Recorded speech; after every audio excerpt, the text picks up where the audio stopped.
Hello नमस्कार जय हिंद मेरे प्यारे दोस्तों। आज की क्लास किस ऑब्जेक्टिव के लिए? कॉन्ट्रैक्ट कॉस्टिंग के सारे कंसेप्ट्स को रिवाइज किया जाए। मैं कोशिश करूंगा कि एक ही क्लास में कॉन्ट्रैक्ट कॉस्टिंग से रिलेटेड जितने भी इंपॉर्टेंट पॉइंट्स हो सकते हैं उसको एक एक करके लाया जाए, उसके बारे में डिस्कशन किया जाए। और ये मैं उम्मीद करता हूं ये जो क्लास है आपको आपके एग्जाम में काफ़ी हेल्पफुल साबित होगी। मेरे प्यारे बच्चों, इससे पहले कि हम कॉन्ट्रैक्ट कॉस्टिंग के ऊपर डिस्कशन शुरू करें, एक बात मैं आपको पहले ही बता देना चाहता हूं कि आप लोगों ने अकाउंट्स में अकाउंटिंग स्टैंडर्ड्स ऑफ कोर्स पढ़े ही होंगे, बड़े इंपॉर्टेंट हैं। लेकिन एक ऐसा अकाउंटिंग स्टैंडर्ड है AS7 जो कंस्ट्रक्शन के बिजनेस से रिलेटेड है। मैं आपको ये बात अभी वार्निंग के तौर पे बता दूं कि AS7 का कॉन्ट्रैक्ट कॉस्टिंग में, जो कि हमारे सब्जेक्ट में है, उससे कोई लेना देना नहीं। तो आपसे बस छोटी सी रिक्वेस्ट ये है कि हमारे सब्जेक्ट में जब भी आप कॉन्ट्रैक्ट कॉस्टिंग के बारे में बात करें, एग्जाम में कोई भी क्वेश्चन आपसे पूछा जाए तो भैया AS7 के बारे में बातचीत मत करिएगा, कोई फायदा आपको होने वाला नहीं है। एक तरीके से मैं कहना चाहता हूं कि हमारे सब्जेक्ट में आपको AS7 से आपको उचित दूरी बना के रखनी। चलिए खैर डिस्कशन शुरू करते हैं। पहली बात, इंट्रोडक्शन। ओके, जैसा कि इसका नाम है कॉन्ट्रैक्ट कॉस्टिंग यानी कॉस्टिंग ऑफ कॉन्ट्रैक्ट, तो कॉन्ट्रैक्ट क्या हुआ भला? एक एक करके बातों को हम पिक करते हैं। कॉन्ट्रैक्ट को हम लोग डिफाइन कैसे करते हैं? आप एक टर्म ध्यान रखिएगा, बिग जॉब। वेल, हमारे सिलेबस में जॉब कॉस्टिंग भी है। अगर छोटा काम हो तो उसको जॉब कहते हैं, और अगर काम बड़ा हो जाए ना तो उसको कॉन्ट्रैक्ट कहते हैं। अगर आपको बिल्डिंग बनानी है, आपको स्टेडियम बनाना है, ब्रिज बनाना है, तो ये एक बड़ा काम है। तो जब भी काम बड़ा हो जाएगा तो उसको हम लोग कहेंगे कॉन्ट्रैक्ट, और काम अगर छोटा होगा तो हम उसको कहेंगे जॉब। वेल, हमारे सिलेबस में छोटे काम, मेरा मतलब है जॉब कॉस्टिंग भी है, और बड़ा काम यानी कॉन्ट्रैक्ट कॉस्टिंग भी है। अच्छा, जब हम ये कहते हैं कि ये एक बड़े काम को रिप्रेजेंट करता है तो इसमें कोई बड़ी बात नहीं, इसमें कोई बड़ी बात नहीं। अगर मैं ये कहूं इट मे टेक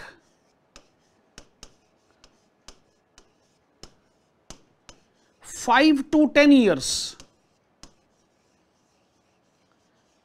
सही बात है जी।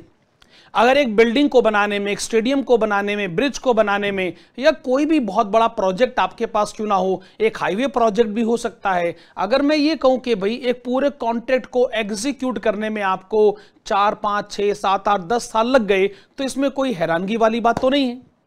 लेकिन एक इंपॉर्टेंट एस्पेक्ट है जो अकाउंटिंग से रिलेटेड है, जो यहां पे डिस्कस करना बहुत जरूरी है, और वो ये कि भाई हमारा जो अकाउंटिंग सिस्टम है वो हमको ये सिखाता है कि जब भी आपकी बुक क्लोजिंग की डेट आती है आपको बुक्स ऑफ अकाउंट्स क्लोज करने ही पड़ेंगे। अगर हम अपने बुक्स ऑफ अकाउंट्स को हर 31 मार्च को क्लोज करते तो 31 मार्च आ गया, आपको अकाउंट्स क्लोज करने ही होंगे। आप ये नहीं कह सकते कि भाई कॉन्ट्रैक्ट तो अभी कंप्लीट हुआ ही नहीं। मैं कहता हूं कॉन्ट्रैक्ट अभी कुछ दिन पहले क्यों ना शुरू हुआ हो, कोई फर्क नहीं पड़ता। 31 मार्च आ गया, बुक क्लोजिंग की डेट अगर आ गई तो आपको अकाउंट्स क्लोज करने ही पड़ेंगे। इसका मतलब हमारे लिए इंपॉर्टेंट फैक्टर जो है, जहां तक बुक्स ऑफ अकाउंट्स मेंटेन करने का सवाल है, इंपॉर्टेंट फैक्टर ये कभी नहीं होगा कि कॉन्ट्रैक्ट कंप्लीट हुआ है या नहीं हुआ है। इंपॉर्टेंट फैक्टर है बुक क्लोजिंग की डेट। तो जो भी आप अकाउंटिंग सिस्टम आप पढ़ेंगे इस कॉन्ट्रैक्ट कॉस्टिंग के कंटेक्स्ट में, उसमें हमेशा ध्यान रखिएगा कि कॉन्ट्रैक्ट का कंप्लीट होना एसेंशियल फैक्टर नहीं है। एसेंशियल फैक्टर यह है कि बुक क्लोजिंग की डेट आ गई है। हां, तब तक कॉन्ट्रैक्ट खुद ही कंप्लीट हो जाए तो इससे अच्छी बात और क्या हो सकती। तो इसीलिए एक कॉन्ट्रैक्ट को कंप्लीट करने में 5 साल लगे, 10 साल लगे, आप कहेंगे नहीं, ये इंपॉर्टेंट फैक्टर नहीं है। हमारे लिए इंपॉर्टेंट फैक्टर क्या है? बुक क्लोजिंग की डेट। वेरी गुड जी। नेक्स्ट पॉइंट हमारे पास है सेपरेट अकाउंट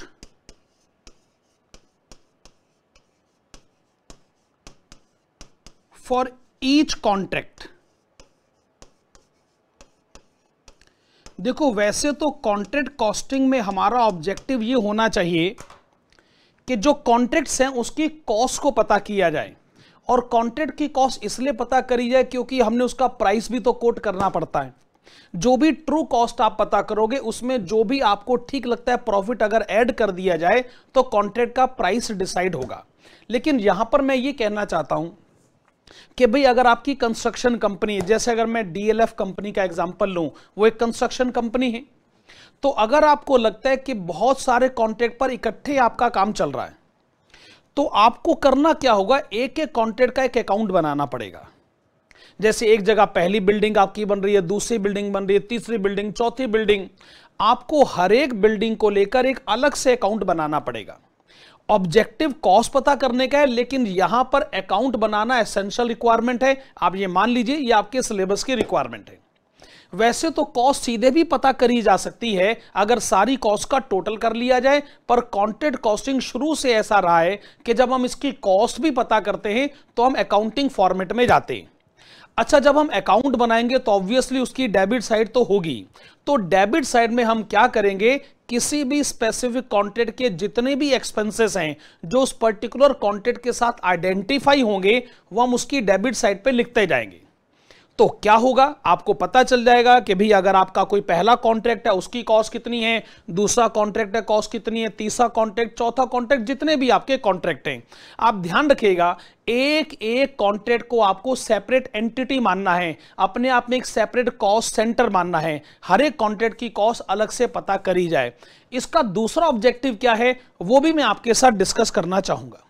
देखिए, अगर अकाउंट बनाने की फॉर्मेलिटी निभानी ही है तो जैसे मान लीजिए ये कॉन्ट्रैक्ट नंबर 1 है, ये कॉन्ट्रैक्ट नंबर 2 है, ये कॉन्ट्रैक्ट नंबर 3 है। वैसे अकाउंट्स बनाना ऑफ कोर्स हमारा प्राइम ऑब्जेक्टिव नहीं है, लेकिन चलिए हमने कह दिया कि अकाउंट्स आपको बनाने पड़ेंगे। अच्छा, मान लीजिए जो पहला कॉन्ट्रैक्ट है उससे रिलेटेड जितने भी एक्सपेंसेस हैं, समझिए ये इसकी डेबिट साइड पर आ गए और इसकी जो इनकम है वो इसकी क्रेडिट साइड पर आ गई। मैंने कन्वीनियंस के लिए एक्सपेंडिचर को एक्स कह दिया, इनकम को वाई कह दिया, क्योंकि ऑफ कोर्स एक्स और वाई के जो टर्म्स हैं हम लोग ऑफ कोर्स अपनी पढ़ाई में यूज करते ही रहते हैं। सिमिलरली कॉन्ट्रैक्ट नंबर 2 ने कहा ये हमारे एक्सपेंसेस हैं और ये हमारी इनकम है। कॉन्ट्रैक्ट नंबर 3 ने कहा ये हमारे एक्सपेंसेस हैं और ये हमारी इनकम है। बड़ी अच्छी बात है। अच्छा, कॉन्ट्रैक्ट नंबर 1 में मैं वापस आता हूं। अगर ये एक्सपेंसेस हैं, ये इनकम है, तो डेबिट साइड पर बैलेंसिंग फिगर आ गया। मान लीजिए ये पहले कॉन्ट्रैक्ट से आपने प्रॉफिट कमाया। अच्छा, जब मैं दूसरे कॉन्ट्रैक्ट में गया तो वहां पर एक्सपेंसेस हो गए ज्यादा, इनकम हो गई कम, इसका मतलब यहां से मेरे को लॉस हो गया। सिमिलरली कॉन्ट्रैक्ट नंबर 3 में जब मैं गया तो इनकम ज्यादा है, एक्सपेंसेस कम, यहां से मेरे को प्रॉफिट हो गया। इससे मुझे यह पता चल जाएगा कि तीनों कॉन्ट्रैक्ट से मुझे इंडिविजुअली कितना प्रॉफिट हो रहा है और कितना लॉस हो रहा है। यह बात तो खैर सही है कि भाई कंस्ट्रक्शन कंपनी ये पक्का जानना चाहेगी कि हर कॉन्ट्रैक्ट से उसको कितना प्रॉफिट होता है और कितना लॉस होता है। लेकिन उसके बाद नेक्स्ट स्टेप क्या, अगला स्टेप क्या होगा कि देखिए कंपनी फिर अपना टोटल या फिर general profit and loss account भी बनाना चाहेगी, ऑब्वियसली विदाउट एनी डाउट। तो जब कंपनी अपना टोटल या general profit and loss account बनाएगी तो अकाउंटिंग तो इतनी आप समझते ही हैं कि पहले कॉन्ट्रैक्ट से होने वाला प्रॉफिट यहां से सीधा कंपनी के general profit and loss account की क्रेडिट साइड पर शिफ्ट हो जाएगा Z1। सिमिलरली जो तीसरा कॉन्ट्रैक्ट है उससे आपको जो प्रॉफिट हुआ है वो यहां पे शिफ्ट हो जाएगा, वेल दिस इज Z3। लेकिन जो दूसरे कॉन्ट्रैक्ट से आपको लॉस हुआ है वो यहां से उड़ के सीधा general profit and loss account की डेबिट साइड पर आ जाएगा, दैट इज Z2। अगर मैं कंपनी से पूछता हूं कि भाई आपका टोटल प्रॉफिट कितना है, कंपनी से पूछता हूं, तो कंपनी क्या कहेगी कि पहले कॉन्ट्रैक्ट से कमाया प्लस तीसरे कॉन्ट्रैक्ट से कमाया माइनस दूसरे कॉन्ट्रैक्ट में गवाया। तो इसका मतलब जो फाइनल आंसर आपका इस तरफ आएगा, well that will be Z1 plus Z3 minus Z2। उसको मैं कह सकता हूं ये कंपनी का टोटल प्रॉफिट है जो सारे कॉन्ट्रैक्ट से कुल मिलाकर कमाया गया। लेकिन अगर आपको इस सिस्टम को इफेक्टिवली अचीव करना है तो यह बहुत जरूरी है कि आप जितने भी कॉन्ट्रैक्ट्स पर काम करें आप हर एक को सेपरेट कॉस्ट सेंटर माने, और कॉस्ट सेंटर ही नहीं, आप साथ साथ ये भी माने कि आपने उसके अकाउंटिंग में इनकम को भी रिकॉर्ड करना है। इसलिए डेबिट साइड और क्रेडिट साइड के सिस्टम को आपको कॉन्ट्रैक्ट कॉस्टिंग में तो फॉलो करना ही पड़ेगा। इस कंटेक्स्ट में मैं एक बात आपको और बताना चाहूंगा। कभी कभार ऐसा होता है कि कुछ ऐसे एक्सपेंसेस हैं जो किसी कॉन्ट्रैक्ट के साथ आइडेंटिफाई नहीं होते। कैसे? जैसे मान लीजिए, मैं अभी थोड़ी देर पहले आपको डीएलएफ कंपनी का ये एग्जांपल दे रहा था। आखिरकार ये कंपनी है, अच्छा कंपनी है तो शेयर होल्डर्स हैं, शेयर होल्डर्स हैं तो शेयर होल्डर्स की मीटिंग होती है, और कई बार तो मीटिंग स्टेडियम में करानी पड़ती है, बड़ा एक्सपेंसिव अफेयर है, और शेयर होल्डर्स को कभी कभार कुछ गिफ्ट भी देने पड़ते हैं। अच्छा, ये जो आपके एक्सपेंसेस हैं, ये एक्सपेंसेस ना हम किसी कॉन्ट्रैक्ट के साथ आइडेंटिफाई नहीं कर सकते। मैं ये नहीं कह सकता कि ये मेरा एक्सपेंस हो गया, ये कॉन्ट्रैक्ट नंबर 1 का है या 2 का है या 3 का है। तो अगर आपको लगता है कि आपका ऐसा कोई एक्सपेंडिचर है जो ऑफ कोर्स है तो सही, बिजनेस तो कहता है एक्सपेंडिचर है, पर कोई कॉन्ट्रैक्ट उस एक्सपेंडिचर को अपने ऊपर लेने को तैयार नहीं है, तो ऐसी सिचुएशन में हमारे पास कंपनी का total profit and loss account है, general profit and loss account है, उसकी डेबिट साइड आपके पास हमेशा अवेलेबल रहेगी।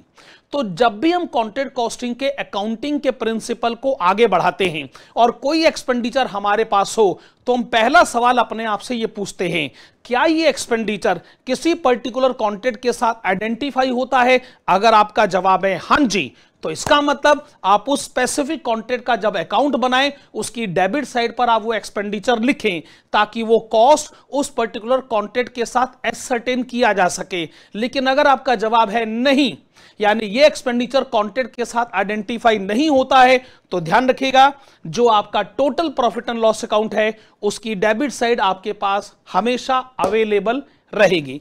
वेरी गुड जी, बड़ी अच्छी बात है। तो इंट्रोडक्शन में कुल मिलाकर ये 3 बातें हमने सीखी। मैं फिर से कहता हूं, कॉन्ट्रैक्ट यानी एक बड़ा काम, कॉन्ट्रैक्ट को कंप्लीट करने में कई साल लग जाते हैं, लेकिन हमारे लिए इंपॉर्टेंट फैक्टर है बुक क्लोजिंग की डेट।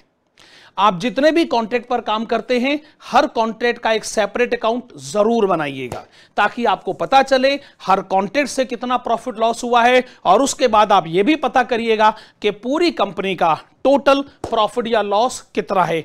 चलिए बढ़ते हैं अगले कंसेप्ट की तरफ। ओके, इश्यू नंबर 2 हमारे लिए यह है कि कॉन्ट्रैक्ट अकाउंट का फॉर्मेट का हिसाब किताब क्या है। देखो, एक बात मैं फिर से आपको याद दिला दूं, रिवीजन क्लासेस का ऑब्जेक्टिव ये नहीं है कि आप इन क्लासेस को पढ़ते समय लिखेंगे, नहीं, आपने सिर्फ सुनना है और देखना है। ठीक है जी, लिखने का सारा काम मेन क्लासेस में हो गया भाई। ओके, देखो जी, कॉन्ट्रैक्ट अकाउंट के पैरामीटर को समझिए। मैं आपको बता चुका हूं कि डेबिट साइड जो है पूरी तरह एक्सपेंसेस की रिकॉर्डिंग के लिए। अब आप मान लीजिए आप किसी स्पेसिफिक कॉन्ट्रैक्ट के बारे में बात कर रहे हैं, तो ऑफ कोर्स उस कॉन्ट्रैक्ट को एग्जीक्यूट करते समय जो बड़े सारे एक्सपेंसेस होंगे, आपको एक एक करके उन सारे एक्सपेंसेस को डेबिट साइड पे रिकॉर्ड करना है।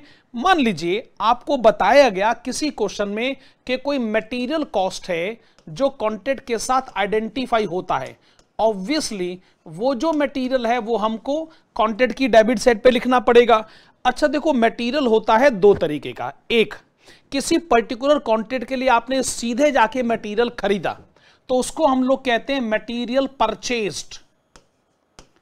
तो मटेरियल परचेज है तो सीधा आप रिकॉर्ड करें, पर कई बार ऐसा होता है कि मटेरियल पहले से परचेज्ड होता है और वो हमारे स्टोर में पड़ा होता है, तो फिर ऐसी सिचुएशन में हम स्टोर से मटेरियल जो है वो कॉन्ट्रैक्ट पर या नए साइट की तरफ हम लोग ट्रांसफर करते हैं या इश्यू करते हैं। तो या तो हम लिखना चाहेंगे कि मटेरियल जो हमने इस पर्टिकुलर कॉन्ट्रैक्ट के लिए सीधे तौर पे खरीदा, या फिर वो मटेरियल जो कि इश्यू करा गया, that is issued to site. चाहे कुछ भी क्यों ना हो, मटेरियल आपने सीधे परचेज करा हो या साइट पर आपने इश्यू करा हो, इन एनी केस आपको वो मटेरियल की जो एंट्री है वो कॉन्ट्रैक्ट की डेबिट साइड पर लिखनी बहुत जरूरी है। लेकिन ऐसा कई बार होगा कि आपको ये बताया जाएगा कि अकाउंटिंग ईयर के एंड में, ये मैं अकाउंटिंग ईयर का एंड इसलिए कह रहा हूं क्योंकि कॉन्ट्रैक्ट तो कंप्लीट नहीं हुआ है, हालांकि कॉन्ट्रैक्ट कंप्लीट हो भी सकता है, पर मान लीजिए कॉन्ट्रैक्ट कंप्लीट नहीं हुआ है और आपको वो ये कहे कि इसमें से कुछ मटेरियल ऐसा है जो अभी तक कंज्यूम ही नहीं हुआ। अगर ऐसा है तो वो जो मटेरियल अभी तक कंज्यूम नहीं हुआ है ऑब्वियसली वो आपको क्रेडिट साइड पे रिकॉर्ड कर देना चाहिए। उसको आप क्या कहना चाहेंगे? मटेरियल जो अभी तक साइट पर पड़ा हुआ है, materials at site, closing balance. तो इसका मतलब ये हो गया कि मटेरियल के कंजम्पशन को आप रिकॉर्ड कैसे करेंगे? किसी पर्टिकुलर कॉन्ट्रैक्ट के लिए जो मटेरियल आपने परचेज करा या इशू करा वो एंट्री उसकी डेबिट साइड पर रहेगी। लेकिन अगर कोई मटेरियल ऐसा है जो अभी तक कंज्यूम नहीं हुआ है वो आप लिखे क्रेडिट साइड पर। इफेक्टिवली अगर आप दोनों का नेट अमाउंट पता करें, यानी कितना मटेरियल परचेज करा या इशू करा गया और जो अभी तक कंज्यूम नहीं हुआ, इन दोनों का अगर आप डिफरेंस निकालेंगे तो इफेक्टिवली मटेरियल कंज्यूम्ड ही हुआ। एक दूसरा पॉइंट ऑफ व्यू ये आता है कि हम ऐसा क्यों करें, परचेज इधर क्यों लिखे, क्लोजिंग स्टॉक इधर क्यों लिखे? क्या ये हो सकता है हम सीधा मटेरियल कंज्यूम्ड अमाउंट पता कर ले? वेल ऑफ कोर्स ऐसा हो सकता है, और कई बार ऐसा होगा कि बड़े सारे कॉन्ट्रैक्ट के क्वेश्चन ऐसे भी आते हैं कि जिसमें हम अलग से मटेरियल अकाउंट भी बना लेते हैं। जब हम मटेरियल अकाउंट बनाते हैं तो उसमें तो सारी एंट्रीज रिकॉर्ड करनी पड़ती है। तो ऐसी सिचुएशन में मटेरियल अकाउंट से हम लोग बड़े आराम से मटेरियल के कंजम्पशन की इंफॉर्मेशन उठा सकते हैं और सीधा वो जो मटेरियल कंज्यूम्ड हुआ है वो कॉन्ट्रैक्ट की डेबिट साइड पे लिखा जा सकता है। लेकिन एक बात का ध्यान रखिएगा, अगर आप मटेरियल कंज्यूम्ड सीधे तौर पे लिखना चाहते हैं तो फिर मटेरियल अकाउंट बना लेंगे ना तो पेपर चेक करने वाले को अच्छा लगेगा। आपको जी मैं तो मटेरियल अकाउंट नहीं बनाना चाहता, मैं तो सारी की सारी बातें सीधा कॉन्ट्रैक्ट में शो करना चाहता हूं, तो फिर आप एक काम करें, मटेरियल परचेज इशूड की इंफॉर्मेशन डेबिट साइड पे लिखें, क्लोजिंग स्टॉक इधर लिखें। इससे ऑटोमेटिकली कंजम्पशन की फिगर भी आ जाएगी। देखो क्या है, आखिरकार तो प्रेजेंटेशन है। कॉन्ट्रैक्ट अकाउंट जो देखेगा ना उसको साफ तौर पे पता चल जाएगा कि मटेरियल परचेज इशूड कितना है, क्लोजिंग स्टॉक कितना है, और कंजम्पशन का इंपैक्ट ऑटोमेटिकली आ गया। अच्छा, जैसे मटेरियल के बारे में हमने बात करी, और भी कुछ एक्सपेंसेस हो सकते हैं। मैं जैसे एग्जांपल अगर लेता हूं वेजेस का, इस कॉन्ट्रैक्ट से रिलेटेड जितनी भी वेजेस हैं वो सारी इसकी डेबिट साइड पर आनी चाहिए ऑफ कोर्स। अच्छा, जब आप वेजेस, मटेरियल ये सब रिकॉर्ड करें, एक बात का ध्यान और रखिएगा कि हमारा अकाउंटिंग सिस्टम, कॉस्टिंग का जो अकाउंटिंग सिस्टम है वो एक्रूअल बेसिस पर है।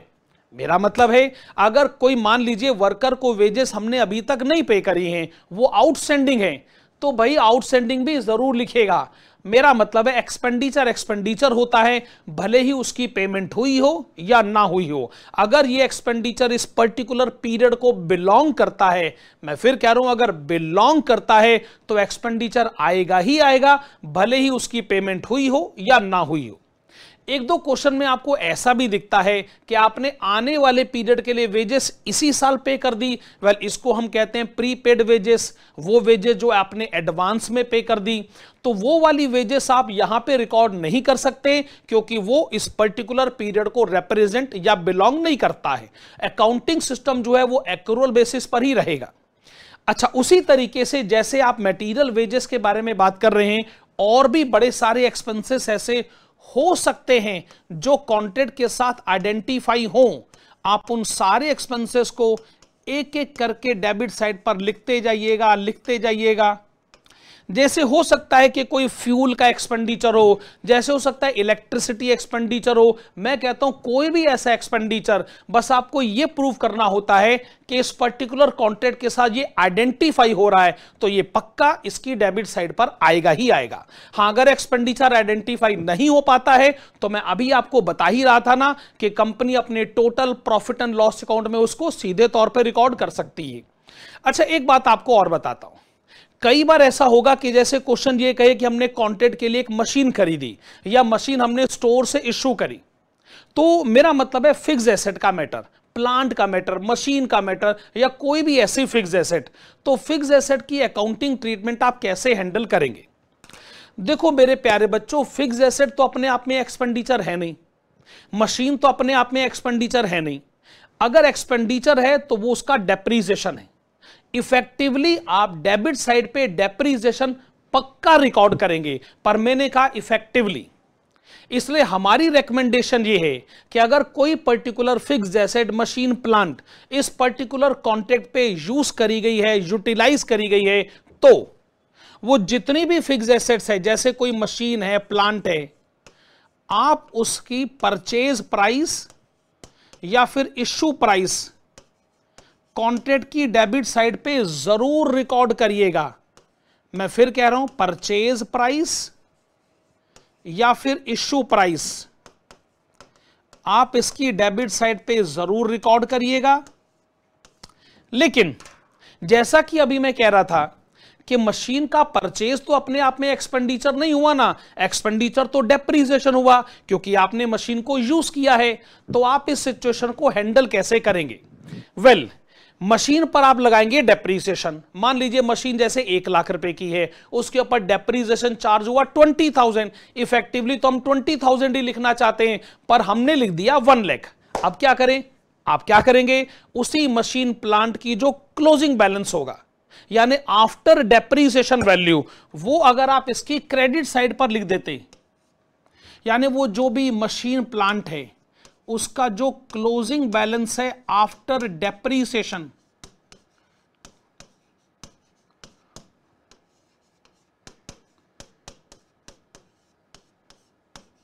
इससे सोचिए आपका ऑब्जेक्टिव क्या अचीव होगा? वेल, इधर परचेज प्राइस, इश्यू प्राइस और इधर क्लोजिंग बैलेंस, इफेक्टिवली दोनों का डिफरेंस हो गया डेप्रिसिएशन। तो मैं आपको यह कह रहा हूं कि जितने भी ऐसे एक्सपेंसेस हैं जो कॉन्ट्रैक्ट के साथ आइडेंटिफाई होते हैं, उन सबको आपने लिखना है डेबिट साइड पर। लेकिन अगर गलती से आपने मटेरियल का परचेज प्राइस लिख दिया, चलो इसको गलती बोल देते हैं, और मशीन प्लांट का आपने परचेज प्राइस लिख दिया, तो उस गलती को सुधारने के लिए आपने क्रेडिट साइड का सहारा लिया। वेल, क्रेडिट साइड पे ऑफ कोर्स इनकम तो लिखी ही जाती है, पर कई बार क्रेडिट साइड का सहारा इसलिए भी लिया जाता है कि डेबिट साइड की गलती को सुधारा जा सके। Of course. अच्छा, जब आप ये सारी एंट्रीज रिकॉर्ड कर ले, तो फिर आप क्या करिएगा कि आप कॉन्ट्रैक्ट को क्लोज कर दीजिएगा। इस पर आप कहेंगे सर आप अकाउंट क्लोज करवा रहे हैं, जबकि अभी इस कॉन्ट्रैक्ट से होने वाली इनकम तो लिखी नहीं गई। वेल यस, मुझे मालूम है कि इस कॉन्ट्रैक्ट से होने वाली इनकम भी लिखनी जरूरी है, लेकिन वो इसके सेकंड स्टेज में रिकॉर्ड करी जाती है। फर्स्ट स्टेज में आपको क्या करना चाहिए कि पहले एक्सपेंसेस का टोटल कर लेना चाहिए। ऑफ कोर्स, जब आप इस अकाउंट का टोटल करोगे तो यहां पर आपको बैलेंसिंग फिगर दिखेगा, यानी सारे एक्सपेंसेस का टोटल, इस कॉन्ट्रैक्ट का टोटल। तो जो आपको यहां पे बैलेंसिंग फिगर दिखे, आप उसको कहेंगे क्या? वेल, वो है इस कॉन्ट्रैक्ट की अभी तक की कॉस्ट का टोटल। हम इसको टेक्निकली कहते हैं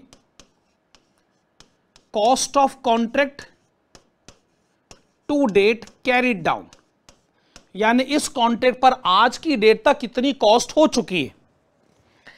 अब आप ये पूछेंगे सर ये आप जो टर्म यूज करते हैं टू डेट, इसका क्या सिग्निफिकेंस है? वेल, जैसा कि आप जानते हैं कि कॉन्ट्रैक्ट अभी चल रहा है, हमारा अकाउंटिंग सिस्टम कॉन्ट्रैक्ट के खत्म होने का इंतजार तो करता नहीं। हम कहते भी कॉन्ट्रैक्ट तो अभी चल रहा है, अभी कॉन्ट्रैक्ट फ्यूचर में भी आगे चलेगा, फ्यूचर में भी इसकी कॉस्ट होगी, पर आज की डेट तक तो इसकी इतनी कॉस्ट हो चुकी। अच्छा, बाद में ऐसे क्वेश्चन भी आएंगे कि जिसमें कॉन्ट्रैक्ट पूरी तरह कंप्लीट हो जाएगा। जब वो पूरी तरह कंप्लीट हो जाए तो ये जो टर्म है ना टू डेट, आप इस टर्म को फिर तब यूज मत करिएगा, आप सिंपली उसको कहिएगा कि ये इस कॉन्ट्रैक्ट की टोटल कॉस्ट है। तो आप सिंपली उसको कह सकते हैं कॉस्ट ऑफ कॉन्ट्रैक्ट, बात खत्म। लेकिन अगर काम चल रहा हो तो आपको उसको क्या बोलना पड़ेगा? Cost of contract to date. Okay, तो क्या पोजीशन हो गई कि अगर काम चल रहा है तो हम टर्म यूज करेंगे cost of contract to date, लेकिन अगर काम खत्म हो गया है तो उस कॉन्ट्रैक्ट की कॉस्ट को सीधे कह दीजिए कॉस्ट ऑफ कॉन्ट्रैक्ट। ये कॉन्ट्रैक्ट अकाउंट बनाने का पहला स्टेज है, आप इसको स्टेज 1 भी कह सकते हैं। उसके बाद क्या होता है कि जो cost of contract to date है, हम इस कैलकुलेशन को अगले स्टेज पर ले जाते हैं, 2 cost of contract to date brought down. अब सेकंड स्टेज में फिर इसकी इनकम के रिकॉर्ड करने के पैरामीटर्स डिस्कस करे जाते हैं। और ऑफ कोर्स आप इतनी बात जानते ही हैं कि भैया इनकम तो लिखी जाती है क्रेडिट साइड पर। इनकम को क्रेडिट साइड पर आप कैसे रिकॉर्ड करेंगे? By contractees account. अच्छा, जब मैं कहता हूं कॉन्ट्रैक्टीज अकाउंट, कॉन्ट्रैक्टी वो हो गया भाई जिसके लिए हम ये काम कर रहे हैं, और हम कौन है? हम कॉन्ट्रैक्टर हैं। कॉन्ट्रैक्टी हमसे ये काम करवा रहा है। तो जब हम कहते हैं बाय कॉन्ट्रैक्टीज अकाउंट, एक तरीके से हम उसको अपना डेटर बनाते हैं। अच्छा देखो जी, सीधी सी बात है, अगर आपको किसी से पैसे लेने हैं तो अकाउंटिंग सिस्टम ये कि पहले आप उसको अपना डेटर बनाएं। तो जब आप कहते हो बाय कॉन्ट्रैक्टीज अकाउंट, तो एंट्री तो यही हुई ना, contractees account debit to contract account. उसके बाद जब वहां से आपको अमाउंट मिलेगा तो एंट्री हो जाएगी bank account debit to contractees account. लेकिन एक बात का ध्यान रखिएगा, आप बाय कॉन्ट्रैक्टीज अकाउंट तभी लिखें अगर कॉन्ट्रैक्ट पूरी तरीके से कंप्लीट हो चुका है। कॉन्ट्रैक्ट फुल्ली कंप्लीटेड, अगर कॉन्ट्रैक्ट पूरी तरीके से कंप्लीट हो चुका है तो ही आप कॉन्ट्रैक्टी को अपना डेटर बनाएं, वरना आप ये गलती ना करें। पर आप कहेंगे सर ज्यादातर केसेस में तो ऐसा ही होता है कि कॉन्ट्रैक्ट तो अभी चल रहा है। अगर ऐसा है, कॉन्ट्रैक्ट चल रहा है ऑफकोर्स जैसा कि आप बता रहे हैं, तो फिर आप बाय कॉन्ट्रैक्टीज अकाउंट नहीं लिख सकते।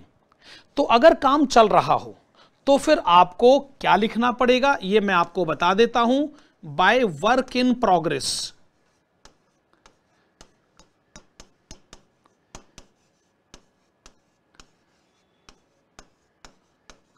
देखो इसके पीछे का मैं आपको लीगल रीजन भी बता देता हूं। चलते हुए काम में ना कॉन्ट्रैक्टी को अपना डेटर नहीं बनाया जा सकता। रिलेशनशिप ही कुल मिलाकर यही है कि भाई जब काम पूरी तरह खत्म हो जाएगा तो डेटर और क्रेडिटर रिलेशनशिप एग्जिस्टेंस में आता है। अधूरे काम पर कोई किसी का डेटर क्रेडिटर कम से कम कॉन्ट्रैक्ट में तो नहीं बनता है। तो आप एक पॉलिसी बना लीजिए, काम खत्म हो गया तो इसका मतलब कॉन्ट्रैक्टी मेरा डेटर हो गया, मुझे उससे पैसे लेने। लेकिन अगर काम चल रहा है तो ऐसी सिचुएशन में वो मेरा डेटर नहीं है, तो मुझे एक टर्म यूज करना पड़ेगा, वर्क इन प्रोग्रेस। तो पोजीशन एकदम क्लियर है। अच्छा, जब आप कहते हो ना वर्क इन प्रोग्रेस, तो उसमें आपको दो तरीके की बातों को रिप्रेजेंट करना पड़ता है, और वो दो बातें कौन सी हैं, आइए अब डिस्कशन को उस पैरामीटर पर लेकर चलते हैं। उसमें पहला कंसेप्ट हमारे पास आता है, that is value of work which is certified, और दूसरा कंसेप्ट हमारे पास आता है, that is cost of work which is uncertified.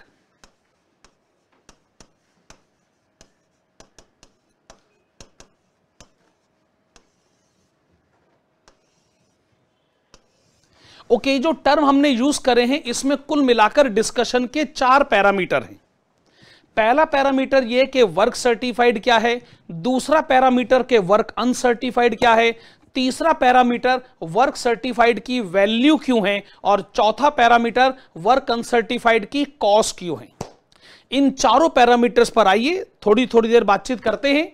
Start में करना चाहूंगा कि भी पहले वाली जो एंट्री है उसकी वैल्यू क्यों है, और दूसरी वाली एंट्री जो है उसकी कॉस्ट क्यों है। इसको समझाने के लिए मैं आपके पास ट्रेडिंग अकाउंट का सिंपल सा एग्जांपल लेकर आता हूं। ट्रेडिंग अकाउंट का एग्जांपल मैं आपको देना चाहूंगा सिर्फ बात को समझने के लिए। जब आप ट्रेडिंग अकाउंट बनाते हैं तो क्रेडिट साइड पर आप एक तो लिखते हैं बाय सेल्स, और दूसरा आप लिखते हैं by closing stock. Of course accounts का स्टूडेंट तो ये मानता ही है, एक आता है सेल, दूसरा आता है क्लोजिंग स्टॉक। इसमें सेल्स की जो एंट्री है वो आप हमेशा रिकॉर्ड करते हैं वैल्यू पर, लेकिन क्लोजिंग स्टॉक की जो एंट्री है वो आप हमेशा रिकॉर्ड करते हैं कॉस्ट पर। आप मैसेज ये देना चाहते हैं कि क्लोजिंग स्टॉक पे प्रॉफिट थोड़ी कमाया जा सकता है, क्लोजिंग स्टॉक तो खाली कॉस्ट पे रिकॉर्ड किया जाना चाहिए, लेकिन जो सामान बनकर बिक भी चुका है उसको रिकॉर्ड किया जाना चाहिए वैल्यू पर, और वैल्यू में प्रॉफिट भी इंक्लूडेड है। ऑब्वियसली आपका ऑब्जेक्टिव है कि सोल्ड क्वांटिटी पे प्रॉफिट कैलकुलेट करना है, पर क्लोजिंग स्टॉक क्वांटिटी पे आपको प्रॉफिट रिकॉर्ड नहीं करना है। आप शुरू से ये काम करते आए हैं कि जो सामान बिक जाता है आप उसकी वैल्यू लिखते हो यानी इंक्लूडिंग प्रॉफिट, लेकिन जो सामान नहीं बिकता है आप उसकी सिर्फ कॉस्ट लिखते हो, उसमें प्रॉफिट आप इंक्लूड नहीं करना चाहते हो। इसका मतलब दो एंट्री आती ही हैं, एक वैल्यू की एंट्री और दूसरी कॉस्ट की एंट्री। उसी सोच को हम लोग यहां लेकर आते हैं। पहली वाली एंट्री वैल्यू की इसलिए है क्योंकि हम इसके ऊपर प्रॉफिट कैलकुलेट करना चाहते हैं, और दूसरी वाली एंट्री कॉस्ट पर इसलिए है क्योंकि हम उसके ऊपर प्रॉफिट रिकॉर्ड नहीं करना चाहते। अब डिस्कशन को मैं अगले स्टेज पे लाता हूं कि भाई आखिरकार ये वर्क सर्टिफाइड क्या है और वर्क अनसर्टिफाइड क्या है। वेल, आप ऐसा सोचिए जैसे नॉर्मल बिजनेस हाउसेस में जो सेल होती है, नॉर्मल बिजनेस हाउसेस में जो सेल होती है, कॉन्ट्रैक्ट के केस में वो वर्क सर्टिफाइड होता है। नॉर्मल बिजनेस हाउसेस में जो क्लोजिंग स्टॉक होता है, कॉन्ट्रैक्ट के केस में वो वर्क अनसर्टिफाइड होता है। कैसे, किस तरीके से, आइए जी बातचीत करते हैं। सुनो भाई, कॉन्ट्रैक्ट का जो बिजनेस है ना, बड़ा टेक्निकल है, बड़ा कॉम्प्रिहेंसिव है। देखो, काम कितना हो गया है, इस सवाल का जवाब देना बहुत मुश्किल काम। जैसे मैं अगर अपना एग्जांपल दूं, कोई हमसे पूछे कि जी आप ये सिलेबस पढ़ा रहे हैं, बताइए कितने परसेंटेज सिलेबस हो चुका है, कई बार तो हम भी इसका जवाब नहीं दे पाते। कैसे बताएं? देखो, कोई पैरामीटर तो है नहीं। कोई कह सकता है कि सर आपने 10 में से 2 चैप्टर करा दिए, इसका मतलब 20% सिलेबस हो गया। कोई कह सकता है कि 100 नंबर में से 25 नंबर का पेपर हो चुका है, 25% सिलेबस हो गया। हर एक के अपने अपने पॉइंट ऑफ व्यू होते हैं। लेकिन कंस्ट्रक्शन के बिजनेस में क्या होता है कि कॉन्ट्रैक्टर कहता है मुझे बिल्डिंग बनानी तो आती है, पर मैं बिल्डिंग को देखकर ये नहीं बता सकता हूं कि मैं कितने परसेंटेज बिल्डिंग बना चुका हूं। हालांकि उसका रफ एस्टिमेट मुझे होता है, पर क्या मेरी बात कोई मानेगा नहीं। तो इसीलिए हमको आर्किटेक्ट और सर्वेयर की सर्विसेज लेनी पड़ती। हमको अपनी बिल्डिंग की पोजीशन उनको बतानी पड़ती है। हमें उनको कहना पड़ता है कि आप ही बताइए, इस बिल्डिंग की कंडीशन को देखकर अपने साइंटिफिक पैरामीटर्स को ध्यान में रखते हुए बताएं कि आज की डेट तक कितनी बिल्डिंग बन चुकी है।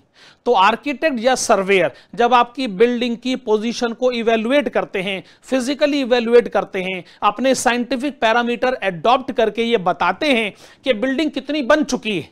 जैसे मान लीजिए उन्होंने फिजिकल वेरिफिकेशन करा, अपने पैरामीटर अडॉप्ट करे और एक सर्टिफिकेट पर लिख कर दिया कि हम सर्टिफाई करते हैं, शब्द को पकड़िएगा, हम सर्टिफाई करते हैं कि यह बिल्डिंग आज की डेट तक 70% बन चुकी।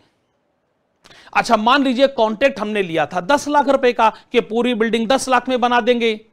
अच्छा, 70% अगर बिल्डिंग बन चुकी है और ऐसा काम आर्किटेक्ट कह रहा है, ये बात आर्किटेक्ट कह रहा है, तो हम कम से कम उस 10 लाख का 70% यानी 7 लाख रुपए एक इनकम के तौर पे क्रेडिट साइड पे लिख सकते हैं। उसको हम लोग क्या कहना चाहेंगे? Well, this is value of work certified. तो वर्क सर्टिफाइड की वैल्यू का मतलब जो काम हमने किया, जो काम आर्किटेक्ट और सर्वेयर ने सर्टिफाई भी किया, और उसकी वैल्यू यानी उसके अंदर जो प्रॉफिट है हम उसको कंसिडर जरूर करेंगे। लेकिन कई बार ऐसा होता है कि आर्किटेक्ट सर्वेयर ये कह सकता है कि देखिए, आप जो अकाउंटिंग सिस्टम अडॉप्ट कर रहे हैं, आपकी बुक क्लोजिंग की डेट जैसे मान लीजिए 31 मार्च 2021 है, आपको जी हम चाहते हैं कि इसी पर्टिकुलर डेट को यानी 31 मार्च 2021 को हम ये जानना चाहते हैं कि कितना वर्क सर्टिफाई हो चुका है। कई बार आर्किटेक्ट अपनी मजबूरी बताता है कि मैं उस डेट को नहीं आ सकता हूं, पॉसिबल नहीं है, क्योंकि सारे के सारे कंस्ट्रक्शन पे एक ही रेट एप्लीकेबल हो रही है। तो फिर क्या होता है कि आर्किटेक्ट 1 दिन पहले, 2 दिन पहले या 5 दिन पहले या 1 हफ्ते पहले की डेट देता है। जैसे वो कह सकता है कि भी मैं 25 मार्च को आऊंगा, मैं 25 मार्च को बिल्डिंग की पोजीशन को इवेल्युएट करके बताऊंगा। तो हमारे पास जो सर्टिफिकेट आता है वो सर्टिफिकेट पूरे 31 मार्च तक नहीं आता है। मान लीजिए वो सर्टिफिकेट हमको मिला 25 मार्च का, तो हम ऐसी सिचुएशन में क्रेडिट साइड पे क्या लिखेंगे कि जो आर्किटेक्ट की लास्ट विजिट हुई थी 25 मार्च 2021, उस पर्टिकुलर डेट को इतना सर्टिफाइड वैल्यू हो चुकी है, यानी आप ये मान सकते हैं कि इतनी इनकम इस डेट तक अर्न हो चुकी है। पर यहां से अकाउंटिंग की बेसिक प्रॉब्लम शुरू होती है। डेबिट साइड पे जितने एक्सपेंसेस होते हैं वो एक्सपेंसेस तो 31 मार्च तक रिकॉर्ड हो चुके होते हैं, पर क्रेडिट साइड पर हम इनकम 31 मार्च की रिकॉर्ड नहीं कर पाते हैं। तो ऐसी सिचुएशन में जो आर्किटेक्ट की लास्ट विजिट हुई थी तब से लेकर बुक क्लोजिंग की डेट तक जितना भी काम हमने किया है, हम उसको क्या कहते हैं? ये वर्क अनसर्टिफाइड है, यानी काम हमने किया पर आर्किटेक्ट सर्वेयर ने उसको सर्टिफाई नहीं किया, उस पे प्रॉफिट रिकॉर्ड नहीं किया जा सकता। उसकी कॉस्ट को रिकॉर्ड करके उसको क्रेडिट साइड पे ठीक वैसे ही रिकॉर्ड किया जाता है जैसे नॉर्मल बिजनेस हाउसेस में क्लोजिंग स्टॉक की एंट्री आती है। ठीक है ना? अच्छा, मैं डिस्कशन को थोड़ा सा आगे बढ़ाता हूं, पर पहले जरा इसको रास्ते से हटा लूं। ओके, तो मैं ये कह रहा था कि आपने क्रेडिट साइड पे लिखनी है इनकम। इनकम आप कैसे रिकॉर्ड करेंगे? देखो भाई, अगर काम खत्म हो गया है तो ऐसी सिचुएशन में जो भी आपका कॉन्ट्रैक्ट प्राइस है वो आप कॉन्ट्रैक्टी को अपना डेटर बनाएं। काम खत्म नहीं हुआ है तो आप लिख ले वर्क इन प्रोग्रेस और उसमें दो एंट्रीज रिकॉर्ड करें, एक वैल्यू ऑफ वर्क सर्टिफाइड, दूसरा कॉस्ट ऑफ वर्क अनसर्टिफाइड। अब क्या होगा कि आपको बैलेंसिंग फिगर मिलेगा डेबिट साइड पर, और वो जो डेबिट साइड पर आपको बैलेंसिंग फिगर मिलेगा आप उसको टेक्निकली कहेंगे नोशनल प्रॉफिट। भैया नेशनल प्रॉफिट नहीं कह रहा हूं, नोशनल प्रॉफिट। ओके, प्रॉफिट तो चलो ठीक है, अब एक टर्म आया है नोशनल। नोशनल का मीनिंग होता है मान लिया गया। मान लिया गया का मतलब, देखो आप इस बात को मानिए कि कॉन्ट्रैक्ट अगर पूरी तरीके से कंप्लीट नहीं हुआ है, इसका मतलब आपने प्रॉफिट की कैलकुलेशन को कुछ एजम्पशन पर किया। जैसे आपने आर्किटेक्ट से पूछा, आर्किटेक्ट भी तो सर्टिफाई करते हुए कहता है कि मेरे विचारों के हिसाब से जितना मैं बात को समझता हूं, आपकी डेट आज की डेट तक काम इतना हो चुका है। इसका मतलब कुछ पैरामीटर भले ही एडॉप्ट करे गए हों लेकिन फिर भी वो एजम्पशन है। तो जितना भी आज की डेट तक वर्क कंप्लीट हुआ है मान लिया गया है, उसके बेसिस पे प्रॉफिट कैलकुलेट किया गया है। इसलिए नोशनल प्रॉफिट का मतलब कि चलो मान लेते हैं इस कॉन्ट्रैक्ट से आज की डेट तक इतना प्रॉफिट हो चुका है। ओके, अच्छा, लेकिन अगर काम खत्म हो गया हो तो ऑफ कोर्स फिर मैं उसको नोशनल प्रॉफिट नहीं कहूंगा, फिर मैं उसको एक्चुअल प्रॉफिट कह सकता हूं। नोशनल प्रॉफिट टर्म कब यूज होता है? जब काम चल रहा हो। ओके, अच्छा, नोशनल प्रॉफिट जो है जैसे इसकी कैलकुलेशन खत्म होती है, अब यहां पर एक बड़ा इंपॉर्टेंट फैक्टर मैं आपको बता रहा हूं। हमारे इंस्टीट्यूट ने, सीए इंस्टीट्यूट ने यह कहा है कि नोशनल प्रॉफिट कैलकुलेट करते ही आपका आंसर खत्म हो जाता है। आप अपने आंसर को यहीं रोक सकते हैं, आप आगे ना बढ़ें। लेकिन मैं आपको बता दूं, यह अप्रोच सिर्फ और सिर्फ सीए इंस्टीट्यूट की है। जब मैं बाकी प्रोफेशनल इंस्टीट्यूट्स के बारे में बात करता हूं या फिर अगर मैं आपके ग्रेजुएशन एग्जाम के बारे में बात करता हूं, जहां तक मैं समझता हूं आप सब लोग ऑफ कोर्स ग्रेजुएशन एग्जाम की भी तैयारी कर रहे होंगे, और हमारे देश के हर यूनिवर्सिटी के ग्रेजुएशन के एग्जाम में, जो कि ऑफ कोर्स बीकॉम से रिलेटेड अगर हो तो उसमें कॉस्टिंग का पेपर जरूर होगा और उसमें कॉन्टेंट कॉस्टिंग पूछा जाता है। तो ग्रेजुएशन के एग्जाम में यह आंसर यहां रुकेगा नहीं। अगर आपने अपने आंसर को यहां रोक दिया तो सी इंस्टीट्यूट को कोई परेशानी नहीं है, लेकिन बाकी सबको परेशानी। वो ये कहते हैं कि ये आंसर आगे बढ़ेगा। इसलिए हमारी स्टूडेंट को ये एडवाइस है कि ये जो आंसर आगे बढ़ता है आप इसको सीखें, जरूर सीखें, क्योंकि आपको ग्रेजुएशन एग्जाम के लिए अलग से कंटेंट कॉस्टिंग थोड़ी पढ़ना है भाई। इसी के अंदर आपको टोटल स्टडी कवर करनी है। और मैं कहता हूं, जहां तक हमारे सी इंस्टीट्यूट का सवाल है, भाई साहब मैं आपको साफ तौर पे बताता हूं, अपने पास एक्सपीरियंस पे बताता हूं, मुझे ना कोई भरोसा नहीं है। कब पता नहीं किस पेपर में अगर ये पूछ लिया गया, आउट ऑफ सिलेबस क्वेश्चन पूछा जाना कोई नई बात नहीं हमारे लिए। इसलिए स्टूडेंट को मैं ये एडवाइस करूंगा कि नोशनल प्रॉफिट के बाद जो नेक्स्ट स्टेज होता है आप उसको पढ़िए जरूर। सीए इंस्टीट्यूट का कोई भरोसा नहीं भैया, हो सकता है किसी एग्जाम में वो पूछ ले, तब आप ये कहो कि अरे ये तो आउट ऑफ सिलेबस पूछ लिया गया। आउट ऑफ सिलेबस पहले भी पूछे जाते रहे और आगे भी पूछे जा सकते हैं। तो मेरी एडवाइस है, रुकिए मत, इसके अगले स्टेज को भी पढ़िए। अगला स्टेज क्या है मैं आपको बताता हूं। ये जो नोशनल प्रॉफिट का अमाउंट है इसको आगे लेकर जाया जाता है by notional profit brought down.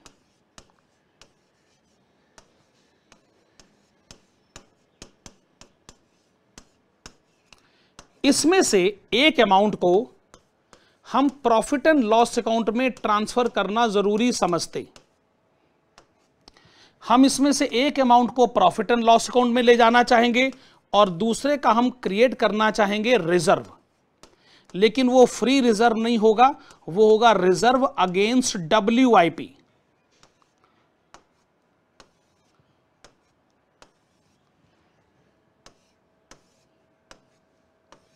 Okay, अब आप जरा पॉलिसी को समझिए। देखो, चूंकि काम अभी चल रहा है और कंस्ट्रक्शन का जो बिजनेस है, जो कॉन्ट्रैक्ट के जो एप्लीकेबल जो प्रिंसिपल के ऊपर जो बिजनेस बेस्ड होते हैं, वो ये कहते हैं कि फ्यूचर में ना लॉसेस होने के अच्छे खासे चांसेस हैं।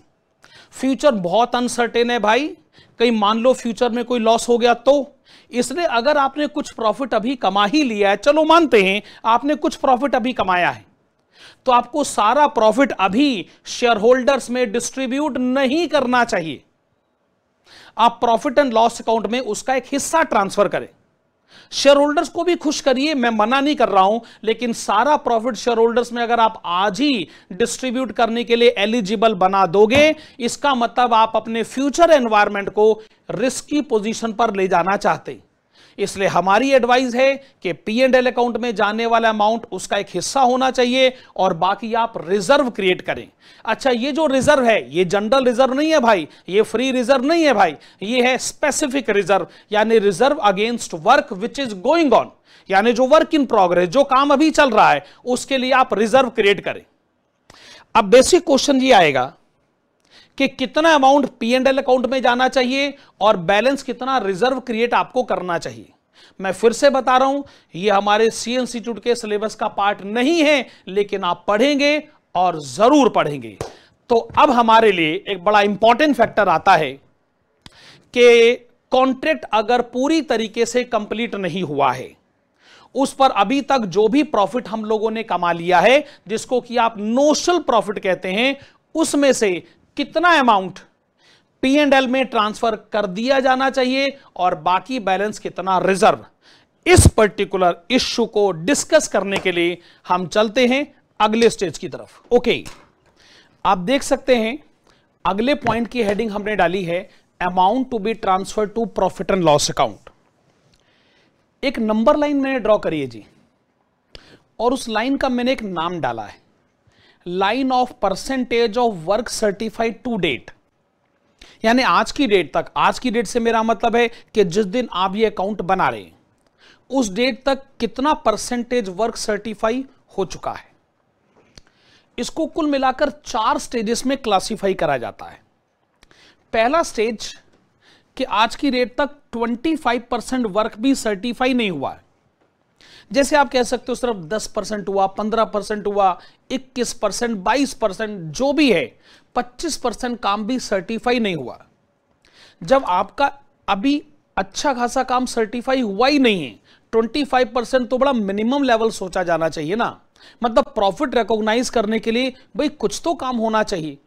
तो अगर हम ये माने कि आपका काम आज की डेट तक 25% से भी कम सर्टिफाई हुआ है, तो फिर ये बहुत जल्दी होगी कि आप प्रॉफिट एंड लॉस अकाउंट में एक भी रुपया लेके जाएं। ये बहुत जल्दी होगी आप शेयर होल्डर्स को एक भी रुपए का डिविडेंड डिस्ट्रीब्यूट करें। इसलिए हमारी रिकमेंडेशन ये है कि अगर आप अपने आप को पहली स्टेज में पाते हैं तो प्रॉफिट एंड लॉस अकाउंट में कुछ भी अमाउंट आप नहीं लेके जाएं। Nil, recommended to be transferred, no amount. लेकिन अगर आपको लगता है कि आप सेकेंड स्टेज में हैं, यानी जो वर्क सर्टिफाइड आज की डेट तक है वो 25% कम से कम तो है ही, उससे ज्यादा है, लेकिन ऐसा नहीं कि बहुत ज्यादा काम हो गया। आप ऐसा मान के चलिए कि 50% काम भी सर्टिफाई नहीं हुआ है। तो अगर आज की डेट में सिचुएशन सेकंड स्टेज को रिप्रेजेंट करती है, तो हमारी रिकमेंडेशन ये है कि कुछ प्रॉफिट तो आज की डेट के हिसाब से सोचा जाए तो शेयर होल्डर्स में बंटना भी चाहिए। तो जो अमाउंट P&L अकाउंट में ट्रांसफर होना चाहिए उसकी रिकमेंडेशन है 1/3 मल्टीप्लाइड विथ नोशनल प्रॉफिट। भाई नोशनल प्रॉफिट तो आप जानते ही हैं, भाई आपने जो कॉन्ट्रैक्ट अकाउंट अभी तक बना लिया है और उस पर एस्टिमेशन के बेसिस पे सोचा जाए, एजम्पशन के बेसिस पर ही सोचा जाए, आर्किटेक्ट के सर्टिफिकेट के हिसाब से भी सोचा जाए, तो जो प्रॉफिट पॉसिबली अर्न किया जा चुका है उसको नोशनल प्रॉफिट कहते हैं।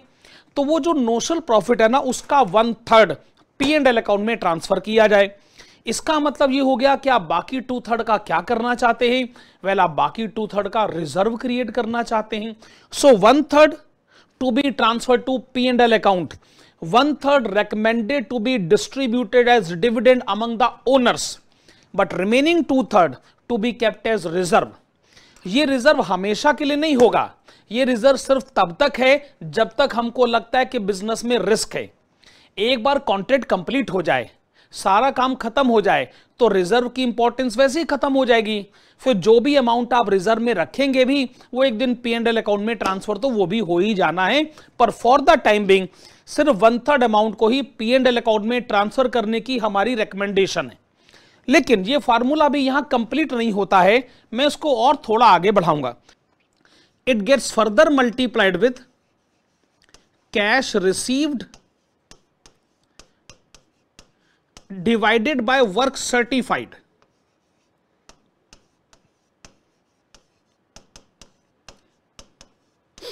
ओके, ये कैश रिसीव्ड और वर्क सर्टिफाइड के मल्टीप्लिकेशन का बेसिस क्या है, सुनेगा। मान लीजिए अगर कोई ये कहता है कि भाई आज की डेट तक 5 लाख का वर्क मेरा सर्टिफाई हो चुका है, यानी 5 लाख का काम मैंने किया है, मैं कहता हूं और आर्किटेक्ट भी कहता है। लेकिन जब हम कॉन्ट्रैक्टी के पास जाते हैं और कहते हैं कि भाई 5 लाख का काम हो गया है, आप मुझे इतना तो कैश दे दीजिए, पर अगर कॉन्ट्रैक्टी कहता है नहीं, मैं आपको इतना सारा कैश नहीं दे सकता, अगर मैंने आपको सारा कैश आज की डेट तक का दे दिया तो आपका क्या भरोसा, आप बीच में काम छोड़कर चले जाओ तो। इसलिए ऐसा होता ही है कि बिजनेस में जब तक काम खत्म ना हो जाए तब तक कॉन्ट्रैक्टर के पैसे को रोका जाता है। लेट अस अज्यूम क्वेश्चन आपको यह बताता है कि भी हम लोग 20%, लेट अस अज्यूम 20% अमाउंट को विदहेल्ड किया गया और रिमेनिंग 80% अमाउंट हमने मतलब कॉन्ट्रैक्टर को कॉन्ट्रैक्टी से एडवांस के तौर पे कैश मिल चुका है। तो ऐसी सिचुएशन में जब आप कैश रिसीव्ड लिखेंगे तो वो हो जाएगा 80% of work certified, that is 5 lakh. अब 5 लाख तो समझिए कैंसिल ही हो गया, तो इफेक्टिवली इसका मतलब आपके पास क्या रह गया, 80%। हम आपको ये मैसेज देना चाहते हैं कि जो भी आपने कैलकुलेट किया है, मेरा मतलब है 1/3 ऑफ नोशनल प्रॉफिट, उसका 80% कर दिया जाए। 80% करने के पीछे लॉजिक ये है कि हम अपने कैश की प्रॉब्लम को मैनेज करना चाहते।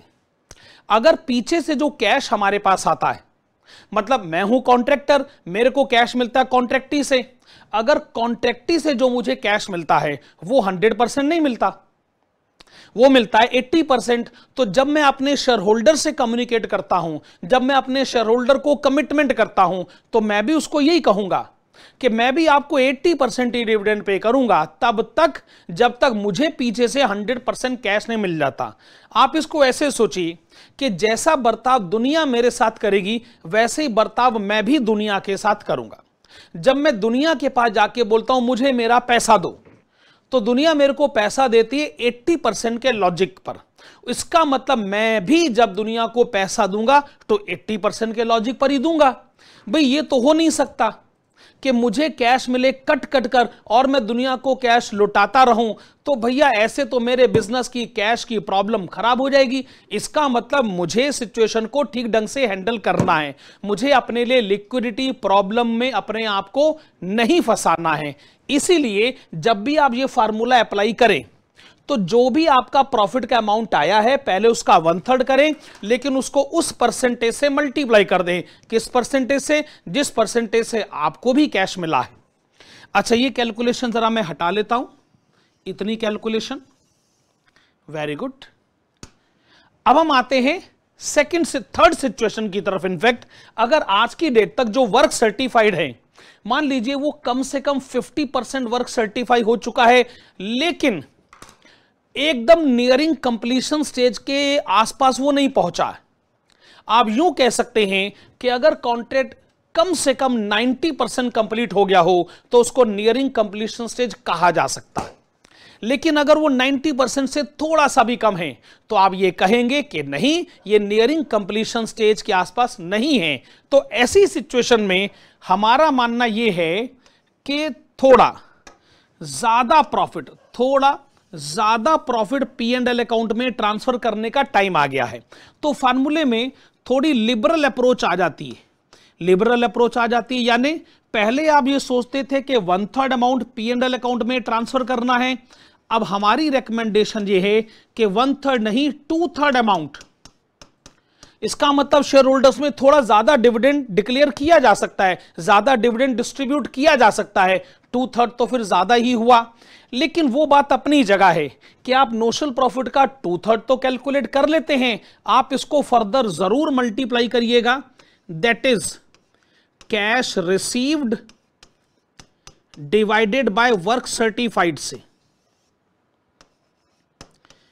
मैं फिर कहूंगा cash receive divided by work certified का अल्टीमेट रिजल्ट क्या आएगा कि जिस परसेंटेज पर कैश हमको मिलता है हम उसी परसेंटेज को अप्लाई करेंगे शेयर होल्डर्स को डिविडेंड देने के पर्पसेस के लिए। अब लास्ट स्टेज हमारे पास क्या रह गई, that is the contract nearing completion stage, और we can say work certified is at least 90%। इसके लिए डिस्कशन मैं जरा नेक्स्ट स्लाइड पर ले आता हूं। Nearing completion stage that is 90% और मोर वर्क बीइंग सर्टिफाइड। देखो ये जो कंसेप्ट है ना, ये थोड़ा कॉम्प्रिहेंसिव है। इसको समझने से पहले आपको एक और टर्म के बारे में जानना पड़ेगा, और वो है एस्टिमेटेड प्रॉफिट। देखिए नोशनल प्रॉफिट जो टर्म है हम लोगों ने तो वो काफी यूज किया है। नोशनल प्रॉफिट जब हम कॉन्ट्रैक्ट अकाउंट बनाते हैं और जो प्रॉफिट की फिगर हमारे पास आती है वो नोशनल प्रॉफिट है। आप उसको ये भी कह सकते हैं जो प्रॉफिट आज की डेट तक है वो नोशनल प्रॉफिट है, भले ही वो आर्किटेक्ट या सर्वेयर के एस्टिमेशन पर क्यों ना हो।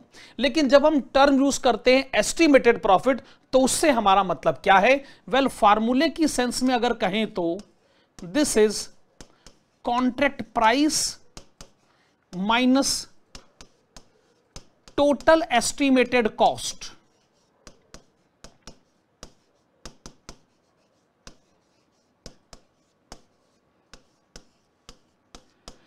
आप इसको यूं सोचिए कि नोशनल प्रॉफिट का मतलब अगर यह है कि आज की डेट तक कितना प्रॉफिट आप कमा चुके हैं, तो एस्टिमेटेड प्रॉफिट का मतलब है कि इस पूरे कॉन्ट्रैक्ट से सूनर और लेटर आप कितना प्रॉफिट कमा सकते हो।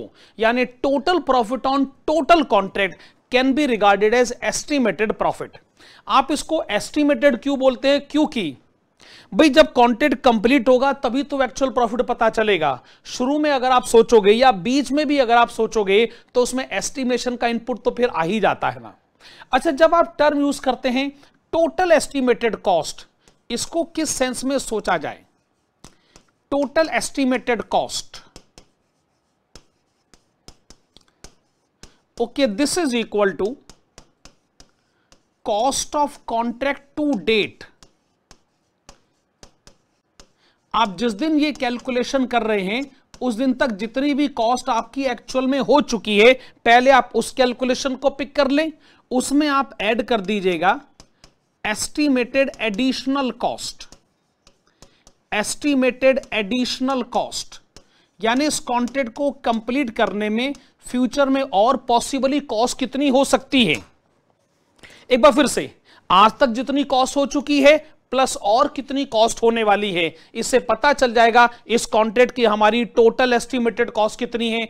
एक बार टोटल एस्टिमेटेड कॉस्ट हमारे हाथ आ गई, हम उसको कॉन्ट्रैक्ट प्राइस में से डिडक्ट कर देंगे, हमको यह पता चल जाएगा इस पूरे कॉन्ट्रैक्ट से पॉसिबली कितना प्रॉफिट हम एक्सपेक्ट कर सकते हैं। लेकिन सवाल यह उठता है कि प्रॉफिट एंड लॉस अकाउंट में जो अमाउंट हमको ट्रांसफर करना है वो कैसे डिसाइड होगा। ओके, तो इस कंटेक्स्ट में मैं आपको यह बता दूं कि हमारे पास इसके बड़े सारे फार्मूले हैं। Amount transfer to profit and loss account, पहले मैं आपको सारे फार्मूले बता देता हूं, उसके बाद हम डिसाइड करेंगे कि कौन से फार्मूले को आपको सेलेक्ट करना है। जो पहला वाला फार्मूला है, well that is estimated profit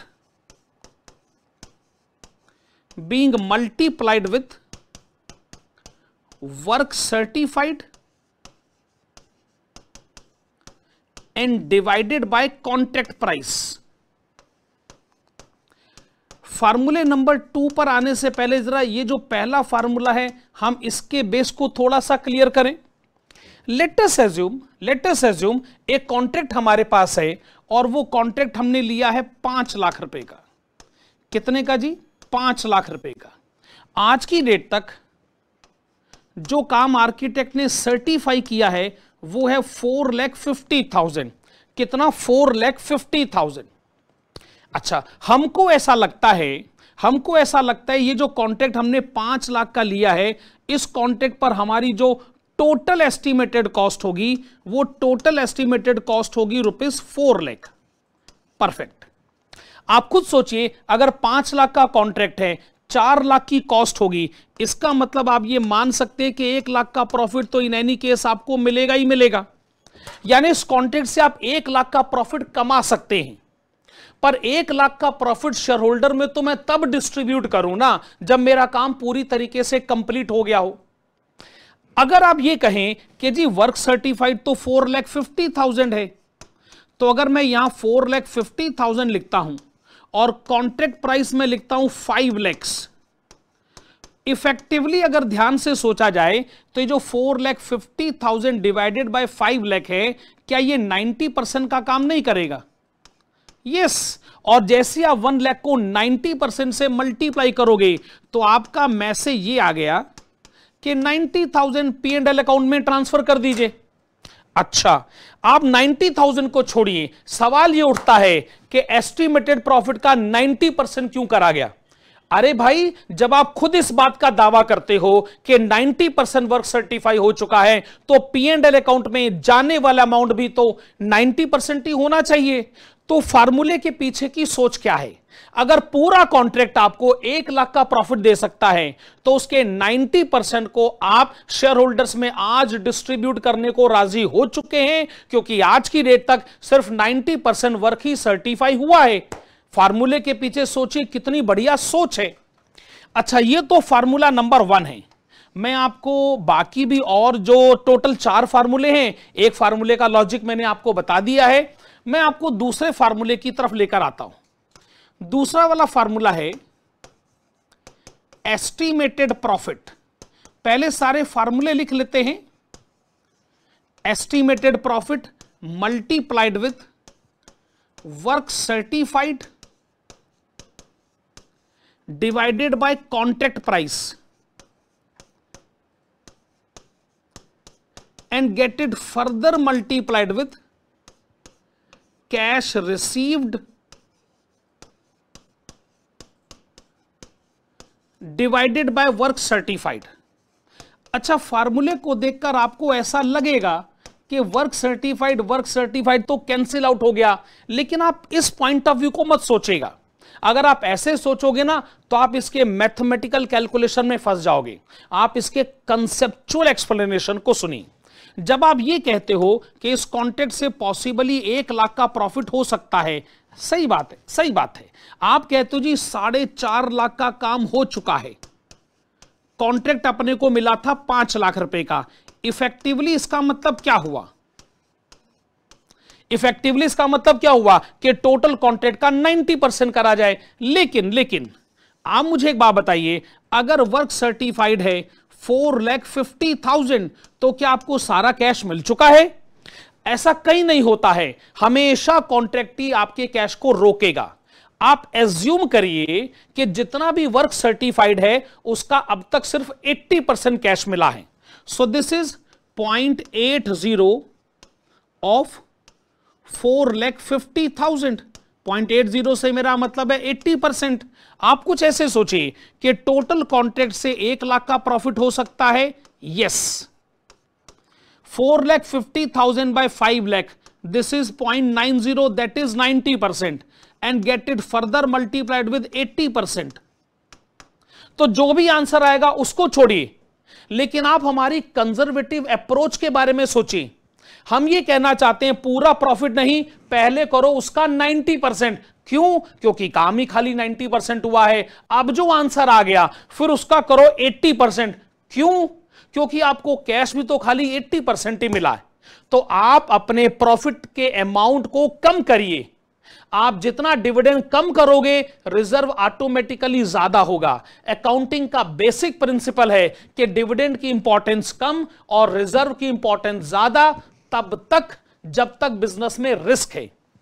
वो दिन आएगा ही जब सारा काम सर्टिफाई हो जाएगा। वो दिन आएगा ही जब सारा का सारा कैश मिल जाएगा। मेरे प्यारे बच्चों, जब सारा काम सर्टिफाई हो जाएगा तो ये 0.90 नहीं 1 हो जाएगा। जब सारा कैश मिल जाएगा तो ये 0.80 नहीं 1 हो जाएगा।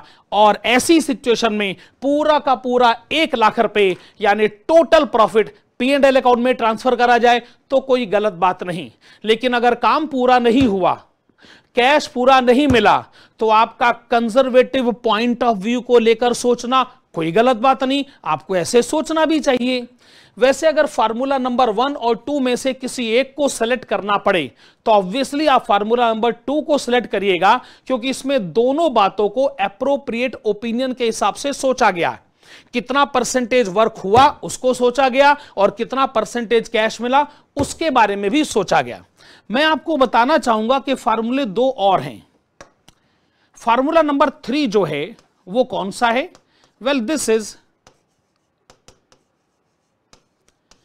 एस्टिमेटेड प्रॉफिट मल्टीप्लाइड विथ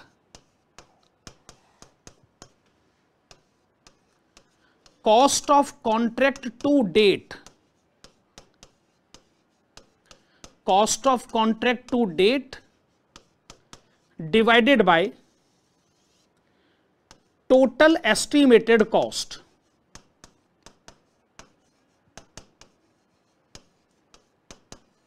ये जो फार्मूला नंबर 3 है, इसको समझने के लिए मैं चाहूंगा कि आप थोड़ी देर के लिए फार्मूला नंबर 1 में वापस आएं।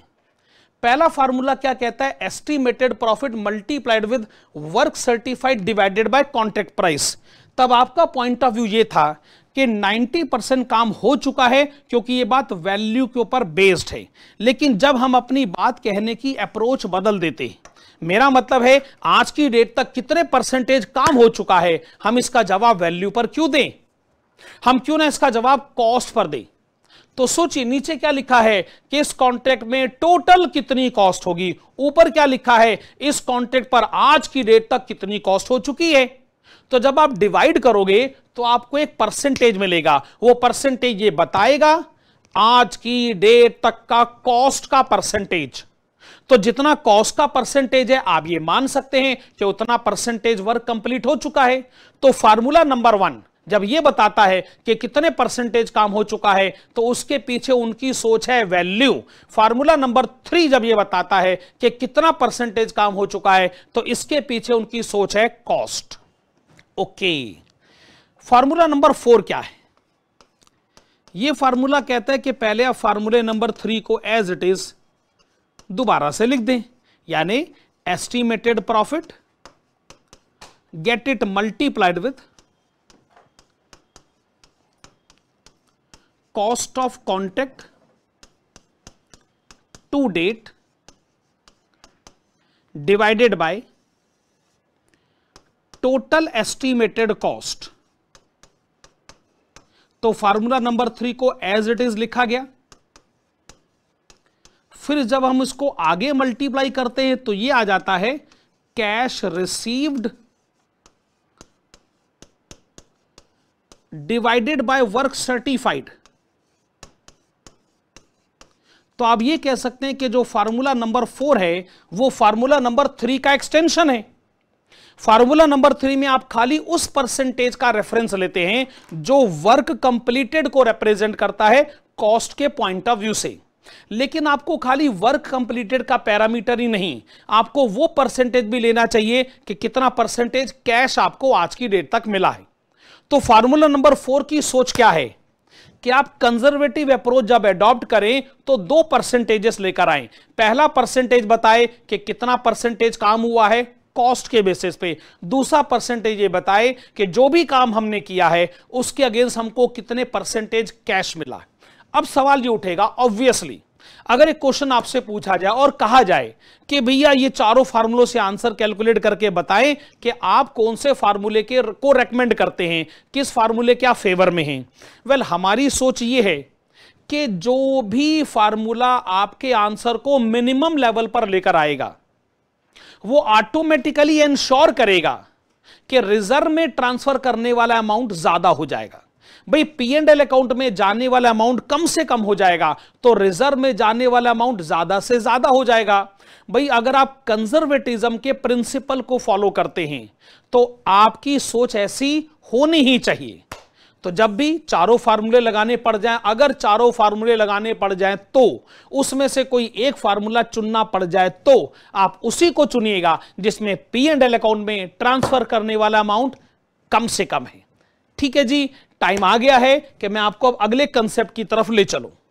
ओके, अगला कंसेप्ट है how to represent work in progress in balance sheet. Balance sheet के क्वेश्चन अगर आपके एग्जाम में आए तो एक बात ध्यान रखिएगा कि बैलेंस शीट आपको बनानी है पुराने ट्रेडिशनल मेथड के हिसाब से। अच्छा, वर्क इन प्रोग्रेस आपकी एसेट है, लायबिलिटी नहीं है। एसेट इसलिए क्योंकि अगर आप किसी के लिए काम करते हैं तो ये आपकी एसेट ही तो हुई ना, किसी दूसरे ने आपके लिए काम थोड़ी करा। भाई आप तो कॉन्ट्रैक्टर हैं, आपने कॉन्ट्रैक्टी के लिए कोई काम किया तो ये आपकी एसेट है। तो आप इसको एसेट में रिप्रेजेंट कैसे करेंगे ये बात मैं आपको बताना चाहूंगा। Work in progress to be represented on the asset side in this manner. देखिए, पहले आपको क्या लिखना चाहिए, value of work certified.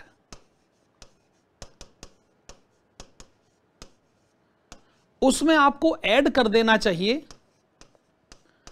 Cost of work uncertified. एक तरीके से आप ये कह रहे हैं कि आपकी दो एसेट्स हैं, आपने किसी के लिए दो तरीके के काम करे। एक वो काम जो आर्किटेक्ट ने चेक किया, दूसरा वो काम जो आर्किटेक्ट किसी वजह से चेक नहीं कर पाया। खैर है तो दोनों एसेट ही।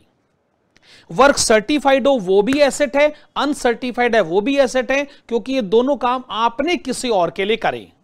बस बात इतनी सी है कि वर्क सर्टिफाइड को जब आप एसेट माने तो उसमें वैल्यू होना चाहिए, यानी इंक्लूडिंग प्रॉफिट। लेकिन जब आप अनसर्टिफाइड को कॉस्ट, जब आप अनसर्टिफाइड को एसेट माने तो आप उसको कॉस्ट पे लिखेगा। अनसर्टिफाइड वर्क एक तरीके से क्लोजिंग स्टॉक के इक्वल होता है, उसमें कभी भी प्रॉफिट का एलिमेंट नहीं आना चाहिए। तो दोनों को ऐड कर दिया जाए। अच्छा, जैसे हम दोनों को ऐड कर देते हैं तो हमको ऐसा लगेगा कि ये हमारी एसेट का टोटल हो गया, यानी वर्क सर्टिफाइड अनसर्टिफाइड दोनों का टोटल। लेकिन जो भी काम आपने अब तक किया है और जो वर्क सर्टिफाई हुआ है, पक्का इसके ऊपर आपको आपके कॉन्ट्रैक्टी से अब तक कुछ कैश एडवांस के तौर पर मिल गया होगा। अगर आपको कैश एडवांस के तौर पर मिल गया है तो ऑब्वियसली आप उसको माइनस करेंगे ताकि आप बता सकें कि आपकी एसेट का नेट अमाउंट कितना है। जब आप ये कहते हो कि मैंने किसी के लिए इतना काम किया और उसने मुझे इतने पैसे दे दिए, तो डिफरेंस तो आप बताओगे ही, ये जानने के लिए कि वर्क इन प्रोग्रेस का एक तरीके से नेट बैलेंस कितना है।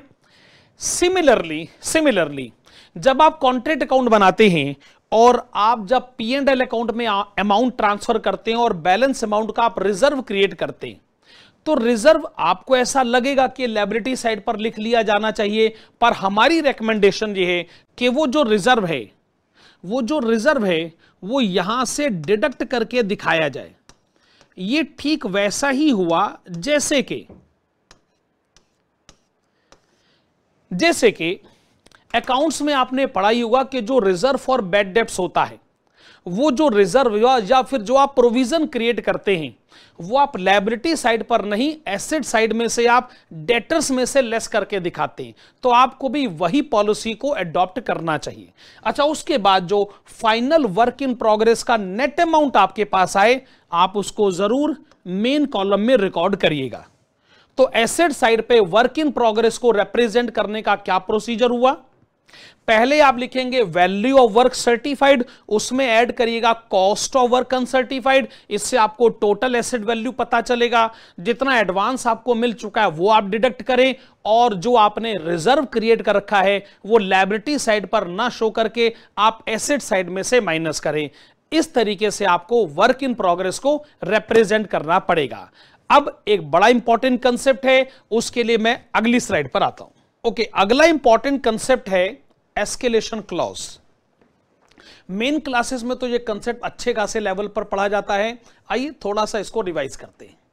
देखो, जो भी कॉन्ट्रैक्ट प्राइस होता है जो शुरू में डिसाइड है, वो एक बार डिसाइड हो गया तो हो गया भैया। अब इसको फ्यूचर में आप चेंज नहीं कर सकते, अनलेस अगर दोनों पार्टी चेंज करना चाहे तो फिर और बात है। So contract price once fixed can not be change in the future. एक बात ध्यान रखिएगा कि आखिरकार कॉन्ट्रैक्ट को पूरा करने में बहुत ज्यादा टाइम लग सकता है। जैसा कि हम बार बार कहते रहे, कॉन्ट्रैक्ट को पूरा करने में 5, 6, 10 साल लग जाए, कौन सी बड़ी बात है। तो कॉन्ट्रैक्टर को एक रिस्क सताता है, और वो रिस्क क्या है कि पूरे कॉन्ट्रैक्ट के एग्जीक्यूशन के दौरान अगर मटेरियल के प्राइसेस बढ़ गए तो, वर्कर के वेज रेट बढ़ गए तो, और अगर बाद में हम कॉन्ट्रैक्टी के पास जाकर बोले कि मटेरियल का प्राइस बढ़ गया है, वर्कर की वेज रेट बढ़ गई है, तो कॉस्ट मेरी बढ़ रही है, तो ऐसी सिचुएशन में कॉन्ट्रैक्टी आपकी क्यों सुनेगा भला? वो कहेगा ये तो आपकी प्रॉब्लम है, इसमें मैं कुछ नहीं कर सकता हूं। तो कॉन्ट्रैक्टर अपने आप को बहुत रिस्की पोजीशन पर पाता है। इसलिए अगर आपको ऐसा लगता है कि कहीं एक्सपेंसेस एक लिमिट से ज्यादा ना बढ़ जाएं, तो आप एक काम करिए, जब आप कॉन्ट्रैक्ट का एग्रीमेंट एंटर कर रहे होते हैं उसी समय आप एग्रीमेंट में एक बात लिखवा लीजिए, उस पे आपके कॉन्ट्रैक्टी दोनों के साइन हो जाएं। उसमें यह लिखा जाना चाहिए कि अगर ये एक्सपेंसेस इन रीजंस की वजह से, ऐसे ऐसे कारणों की वजह से अगर बढ़ते हैं, तो जितने भी एक्सपेंसेस बढ़ जाएंगे या एक लिमिट से ज्यादा बढ़ जाएंगे, कई बार एक लिमिट भी डिसाइड होती है कि उस लिमिट तक अगर एक्सपेंसेस बढ़ते हैं, जैसे मान लीजिए लिमिट डिसाइड हो गई 10%, कि जी 10% तक अगर कॉस्ट बढ़ेगी तो ऐसी सिचुएशन में मैं खुद इसको एब्जॉर्ब कर लूंगा। पर अगर एक्सपेंस उससे भी ज्यादा बढ़ेगा, तो अगर मैं इतने बड़े एक्सपेंस को एब्जॉर्ब ना कर पाऊं तो एग्रीमेंट में आप ये लिखवा लीजिए कि एक लिमिट को क्रॉस करने के बाद तो जितने भी एक्सपेंसेस होंगे उसका कितना बर्डन मैं अपने कॉन्ट्रैक्टी पे शिफ्ट कर सकता हूं, यानी बढ़े हुए एक्सपेंसेस को कॉन्ट्रैक्टी से मांगा जाए। इस बात को जब आप एग्रीमेंट में लिखवा लेते हैं तो मेरे प्यारे बच्चों, उसे हम कहते हैं एस्केलेशन क्लॉज। एस्केलेशन क्लॉज किस लिए होना चाहिए? ताकि पॉसिबल जो फ्यूचर में मटेरियल के प्राइसेस बढ़ते हैं या जो वेज रेट बढ़ते हैं, उससे हम अपने आप को प्रोटेक्ट कर सके। एक इंपॉर्टेंट पॉइंट मैं और कहना चाहूंगा कि एस्केलेशन क्लॉज जो है वो स्ट्रिक्टली एज पर एग्रीमेंट है, विदाउट एनी डाउट। लेकिन जब एग्रीमेंट भी बनता है तो एस्केलेशन क्लॉज में क्वांटिटी के डिफरेंस को कंसीडर नहीं करा जाता। क्या मतलब हुआ, मैं आपको एग्जांपल देके बताता हूं। भाई कॉन्ट्रैक्टर कहते देखिए, जब एग्रीमेंट मेरा हुआ था तो मैंने कहा था मैं बिल्डिंग बनाऊंगा, बिल्डिंग बनाने में सीमेंट लगता है, सीमेंट की इतनी बोरियां खर्च होंगी, और एक एक बोरी का ये प्राइस फिक्स हो गया। भाई बाद में सीमेंट के प्राइसेस बढ़ गए तो कॉन्ट्रैक्टर ऑफ कोर्स इस बात का रोना रो सकता है कि सीमेंट महंगा हो गया, बताइए मैं क्या करूं। लेकिन अगर सीमेंट ज्यादा खर्च हो जाता है, ऐसी सिचुएशन में कॉन्ट्रैक्टी आपकी नहीं सुनेगा। वो कहेगा अरे अगर आपने मटेरियल वेस्ट किया है तो उसमें हमारी गलती है क्या? आप अपनी गलती का खामियाजा हमारे पर क्यों थोपते हैं? तो प्राइसेस के डिफरेंसेस को ऑफ कोर्स एस्केलेशन क्लॉज में कवर किया जा सकता है, वो भी अगर एग्रीमेंट में यह बात कही जाए तो। एग्रीमेंट भी क्वांटिटी के डिफरेंस पर हमेशा साइलेंट रहता है, क्योंकि अगर क्वांटिटी के डिफरेंस को भी कंसीडर कर लिया गया तो कॉन्ट्रैक्टर तो लापरवाह हो जाएगा, कहेगा यार जितना मर्जी सीमेंट खराब होता है हो जाने दो, जितना मटेरियल खराब होता है हो जाने दो, अल्टीमेटली तो मैं इसका बर्डन कॉन्ट्रैक्टी पे शिफ्ट कर दूंगा। नहीं, इस तरीके की पॉलिसी अपने आप में गलत है। तो एस्केलेशन क्लॉज का पहले आप बेसिक मीनिंग सोचिए कि मटेरियल प्राइसेस, वेज रेट जब बढ़ जाते हैं तो बढ़ी हुई कॉस्ट का पूरा बर्डन या उसका एक शेयर अगर आप कॉन्ट्रैक्टी से रिकवर करना चाहें और कॉन्ट्रैक्ट प्राइस आप बढ़ाना चाहें तो एस्केलेशन क्लॉज की डेफिनेशन में वो जाता है, और क्वांटिटी के डिफरेंस को इसमें कंसीडर करने का कोई मतलब नहीं होता है। वेरी गुड जी, बढ़ते हैं अगले कंसेप्ट की तरफ। ओके, नेक्स्ट कंसेप्ट है सब कॉन्ट्रैक्टिंग। देखो, सब कॉन्ट्रैक्टिंग का मतलब यह है कि जो काम हमने आपसे लिया है, चूंकि वो सारा काम हम खुद नहीं कर सकते तो उसका एक हिस्सा हम किसी और को डेलीगेट कर देते। जैसे चलिए मैं अगर आपके और अपने बारे में भी बात करता हूं, आपके और हमारे बीच में भी तो एक कॉन्ट्रैक्ट हुआ है ना कि हमको आपको ये कोचिंग सर्विसेज प्रोवाइड करा कर देनी है, हमने आपसे एक अमाउंट चार्ज किया है, वो एक तरीके का कॉन्ट्रैक्ट प्राइस हो गया। एज अ रूल सोचा जाए तो हमको ही आपको सारी फैसिलिटीज प्रोवाइड कराकर देनी चाहिए, और जो हम आपको बुक भी प्रोवाइड कराकर देते हैं वो भी हमारा ही जॉब है, हमारा ही वर्क है। लेकिन भाई हम तो कोचिंग क्लासेस के एक्सपर्ट है भाई, बुक पब्लिशिंग का काम तो हमारा है नहीं, तो हम भी मजबूरी में क्या करते हैं कि बुक की प्रिंटिंग का काम हम किसी और को दे देते। इसका मतलब हम अपने पूरे काम का एक हिस्सा, एक वर्क ऐसा है जो आगे फर्दर डेलीगेट करते। मैं कहता हूं सब कॉन्ट्रैक्टिंग जो है वो एसेंशियल हो गया है, आउटसोर्सिंग तो एसेंशियल होती ही है। भाई अगर हमने बिल्डिंग बनाने का भी कॉन्ट्रैक्ट ले लिया तो पूरी बिल्डिंग का सारा काम हमको आए, ये कोई जरूरी थोड़ी है भाई। हो सकता है हमको दरवाजों का काम नहीं आता, हो सकता है कि हमको प्लम्बिंग का काम नहीं आता, हो सकता है कि हमको इलेक्ट्रिसिटी का काम नहीं आता, तो फिर हम लोग ये काम किसी और से करवाएंगे ही करवाएंगे। तो सब कॉन्ट्रैक्टिंग यानी काम का एक ऐसा छोटा सा हिस्सा जो हम खुद नहीं करते वो हम किसी और से करवा लेते हैं। तो सब कॉन्ट्रैक्टिंग के बारे में कौन से इंपॉर्टेंट फैक्टर्स हैं? सीधी सी बात है, नॉट पॉसिबल और feasible to do the entire work by own efforts. अच्छा, अगर मैं पॉसिबिलिटी के बारे में ना भी सोचूं, भाई ये कोई अगर ये कहे दुनिया में कोई चीज इम्पॉसिबल थोड़ी होती है, अच्छा इम्पॉसिबल ना सही पर फिजिबिलिटी का तो केस है। जैसे अगर मैं अपने बारे में बात करूं, अगर मैं चाहूं तो मैं प्रिंटिंग प्रेस लगा लूं साहब, अपनी किताबों को खुद प्रिंट करूं। हमको भी एक साल में ना अपने सभी स्टूडेंट्स को 50,000 किताबें तो अकेले मैं डिस्ट्रीब्यूट करता हूं। तो 50,000 किताबें अगर मैं ये सोचूं मुझे अपने स्टूडेंट्स को डिस्ट्रीब्यूट करनी है तो क्यों ना मैं अपनी खुद की प्रिंटिंग प्रेस लगा लूं। अरे अगर मैं प्रिंटिंग के बिजनेस में जाऊंगा तो फिर ये जो मेरा मेन वर्क है, जो मेरा कोचिंग का वर्क है, इसके ऊपर बुरा असर नहीं पड़ जाएगा। तो मैं भले ये कहूं कि पॉसिबिलिटी का फैक्टर छोड़ो पर फिजिबिलिटी का फैक्टर तो नहीं है ना। है तो मेरे पास कुल मिलाकर इतना ही टाइम, दिन के 24 घंटे हैं। अब मैं सोचूं ये काम भी कर लूं वो काम भी कर लूं तो होगा क्या, जो काम हम कर रहे हैं ना वो भी ठीक ढंग से नहीं हो पाएगा, उस पर बुरा असर पड़ेगा। तो कई बार पॉसिबिलिटी का फैक्टर अगर नहीं भी कंसिडर करना होता तो फिजिबिलिटी का फैक्टर तो होता ही है। ओके, इसका मतलब अगर आपको लगे या पॉसिबल नहीं है या फिजिबल नहीं है तो आप सारा काम खुद नहीं कर सकते हैं, तो फिर आप क्या करते हैं? Many specialised activities are involved and it becomes essential to outsource the work. काम ही कुछ ऐसा है कि उसमें बड़ी सारी स्पेशलाइज्ड एक्टिविटीज होती हैं और हमको लगता है कि इसका कुछ हिस्सा आउटसोर्स किया जाना चाहिए। जिसको हम आउटसोर्स करेंगे, जिसको काम का एक हिस्सा किसी को आगे देंगे, भाई वो तो हो गया सब कॉन्ट्रैक्टर, और जो काम हमने उसको दिया वो हो गया सब कॉन्ट्रैक्ट। जो काम का एक हिस्सा हमने किसी को दिया उसको तो मैं कहूंगा सब कॉन्ट्रैक्ट, और जिसको मैंने वो काम दिया उस आदमी को मैं कहूंगा सब कॉन्ट्रैक्टर। चलो मैं हो गया मेन कॉन्ट्रैक्टर, वो हो गया सब कॉन्ट्रैक्टर, और जिसके लिए काम किया जा रहा है वो हो गया कॉन्ट्रैक्टिंग। अब तीसरी बात, ये जो सब कॉन्ट्रैक्टर है answerable to the main contractor.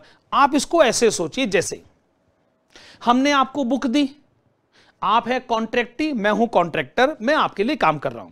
अच्छा, जो बुक हमने आपको दी उसमें मान लीजिए हमारे प्रिंटर का एड्रेस और फोन नंबर लिखा हुआ है।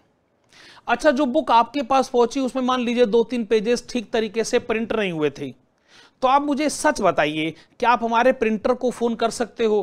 क्या आप हमारे प्रिंटर को फोन करके कुछ बुरा भला कह सकते हो कि अरे ये कैसी बुक प्रिंट करी है, 2 पेज आपने उल्टे लगा दिए? क्या आपका कोई राइट बनता है? नहीं, बिल्कुल नहीं। आप हमको कहिए, हमने आपको सर्विस दी है, सब कॉन्ट्रैक्टर हमने अपॉइंट किया। अगर सब कॉन्ट्रैक्टर को हमने डांटना है या उसको शाबाशी देनी है तो वो हमारा काम है, इसलिए सब कॉन्ट्रैक्टर मेन कॉन्ट्रैक्टर को आंसरेबल होगा। और अगर कॉन्ट्रैक्टी को भी कोई शिकायत है तो कॉन्ट्रैक्टी वो शिकायत मेन कॉन्ट्रैक्टर से तो कर सकता है पर वो शिकायत वो सब कॉन्ट्रैक्टर से नहीं कर सकता। So sub contractor is answerable only to the main contractor. Sub contracting के साथ कौन कौन से एडवांटेजेस जुड़े हैं? टोटल 3 एडवांटेजेस इसके साथ सोचे जाते हैं। पहला एडवांटेज है क्विक कंप्लीशन। भला क्विक कंप्लीशन कैसे? देखो, जैसे मैं आपको एग्जांपल दे रहा था, हमने बिल्डिंग बनाने का कॉन्ट्रैक्ट लिया, हमने कहा चलो भाई दीवारें खड़ी करना शुरू करो, लेंटर डालो, और जहां तक दरवाजों के काम का सवाल था हमने काम किया, अपने सब कॉन्ट्रैक्टर को कहा चलो भाई तुम अपनी जगह पे दरवाजे बनाना शुरू करो। इधर बिल्डिंग बनकर खड़ी होगी, तुम्हारे भी दरवाजे बन जाएंगे, लाकर सीधा फिट फाट कर देंगे। तो इसका मतलब काम जल्दी हुआ कि नहीं हुआ? जब भी हम सब कॉन्ट्रैक्टिंग के ऑप्शन को पिक करते हैं, काम हमेशा जल्दी होता है। पर आप कह सकते हैं सर जल्दी का काम तो शैतान का होता है। नहीं, सब कॉन्ट्रैक्टिंग के केस में ऐसा नहीं होता। सब कॉन्ट्रैक्टिंग में काम जल्दी भी होता है और उसकी इंप्रूव्ड क्वालिटी भी होती है, बेटर क्वालिटी। पता है क्यों? क्योंकि सब कॉन्ट्रैक्टर भी अपने काम का स्पेशलिस्ट है। अगर हम बिल्डिंग बनाने के स्पेशलिस्ट हैं तो वो दरवाजे बनाने का स्पेशलिस्ट है। इसका मतलब हमारा स्पेशलाइजेशन और उसका स्पेशलाइजेशन मिल जाएगा, तो क्वालिटी ओवरऑल जो प्रोडक्ट निकल कर आएगा उसकी क्वालिटी बहुत अच्छी होगी। उसी तरीके से अगर मान लीजिए इलेक्ट्रिसिटी का जो वर्क है बिल्डिंग बनाने में लगता है, हमें तो नहीं आता है, हम ऐसे मान लो गलत शलत तरीके से उसके अंदर तारे डाल दें, इलेक्ट्रिसिटी वर्क खराब हो जाए तो पूरी बिल्डिंग का नाम खराब हो जाएगा। लेकिन जो इलेक्ट्रिसिटी वर्क के स्पेशलिस्ट हैं, अगर उनकी सर्विसेज ली जाए तो इससे हमारे ही प्रोडक्ट की तारीफ होगी, जो बिल्डिंग हमने बनाई उसकी तारीफ होगी। अरे लोग तो ये याद भी नहीं करेंगे कि इसमें तारों का काम किसने किया था, प्लम्बिंग का काम किसने करा था। अगर मैं मेन कॉन्ट्रैक्टर हूं तो उसमें तारीफ तो मेरी ही होगी। तो इसका मतलब इसकी क्वालिटी भी बढ़िया होती है और कॉन्ट्रैक्टर की गुडविल भी इसमें बढ़ती है। तीसरा एडवांटेज है कॉस्ट सेविंग। आप कहेंगे सर ये कैसे भला? सुनो सुनो सुनो, अगर सारे काम मैं खुद करूंगा ना तो मेरी कॉस्ट ज्यादा होगी। अगर मैं काम किसी और से करवाऊंगा ना तो मेरे को सस्ता पड़ेगा। क्योंकि देखो भाई, ये सीधा सा स्पेशलाइजेशन का काम होता है।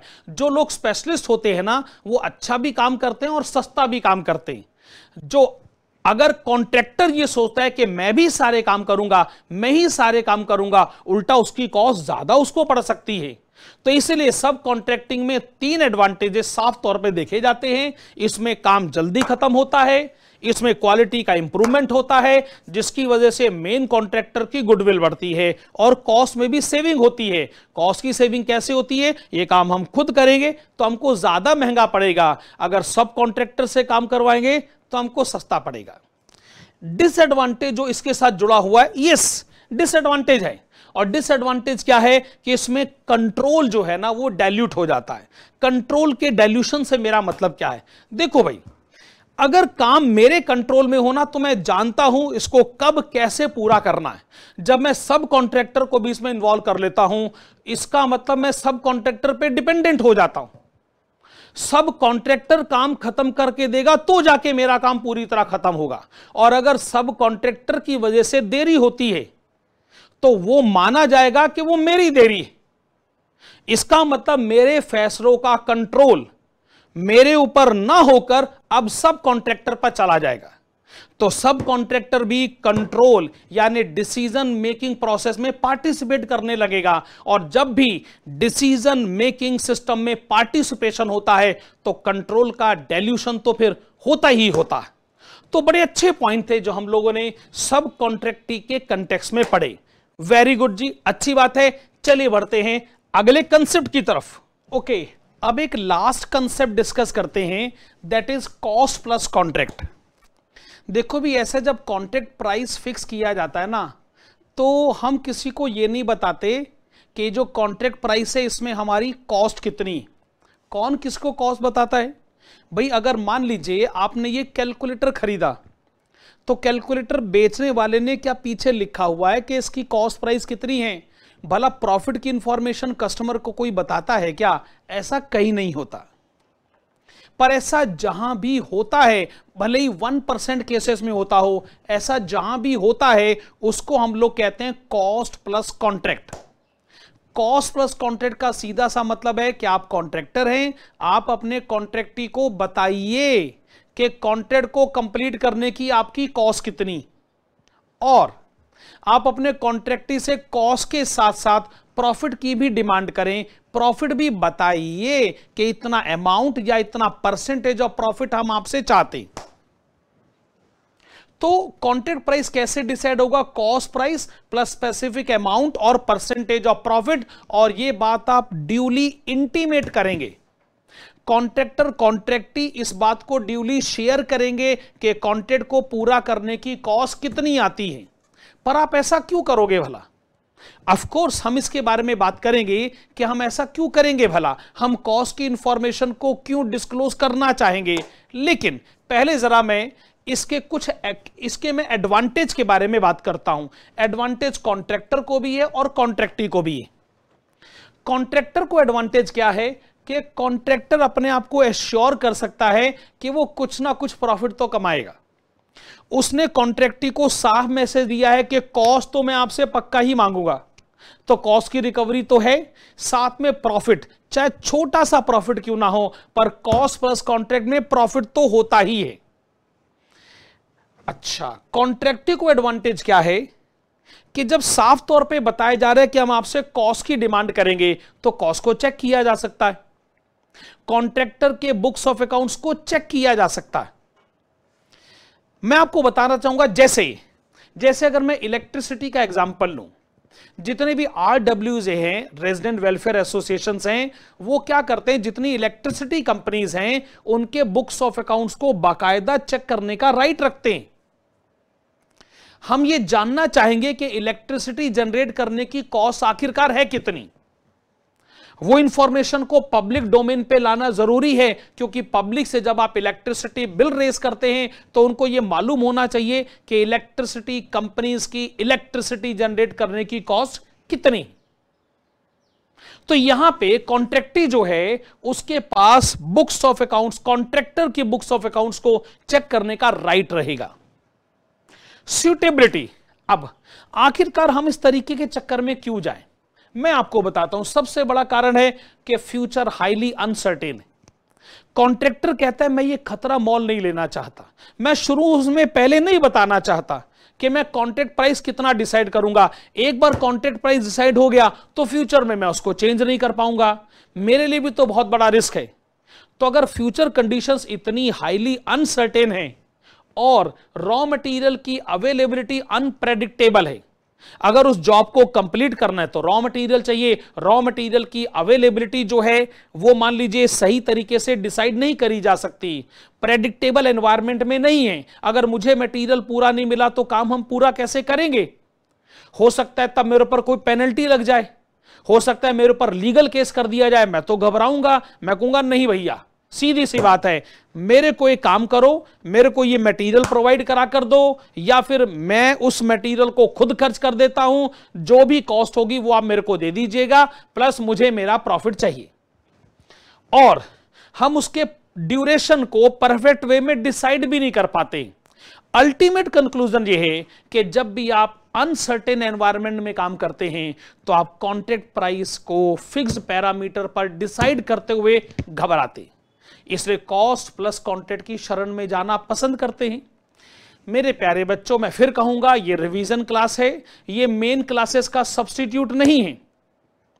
हमें ध्यान है कॉन्ट्रैक्ट कॉस्टिंग को जब हमने मेन क्लासेस में कवर किया था, उसको कवर करने में हमने टोटल 56 प्रैक्टिकल क्वेश्चंस कवर किए थे और 6 थ्योरी के नोट्स कवर हुए थे।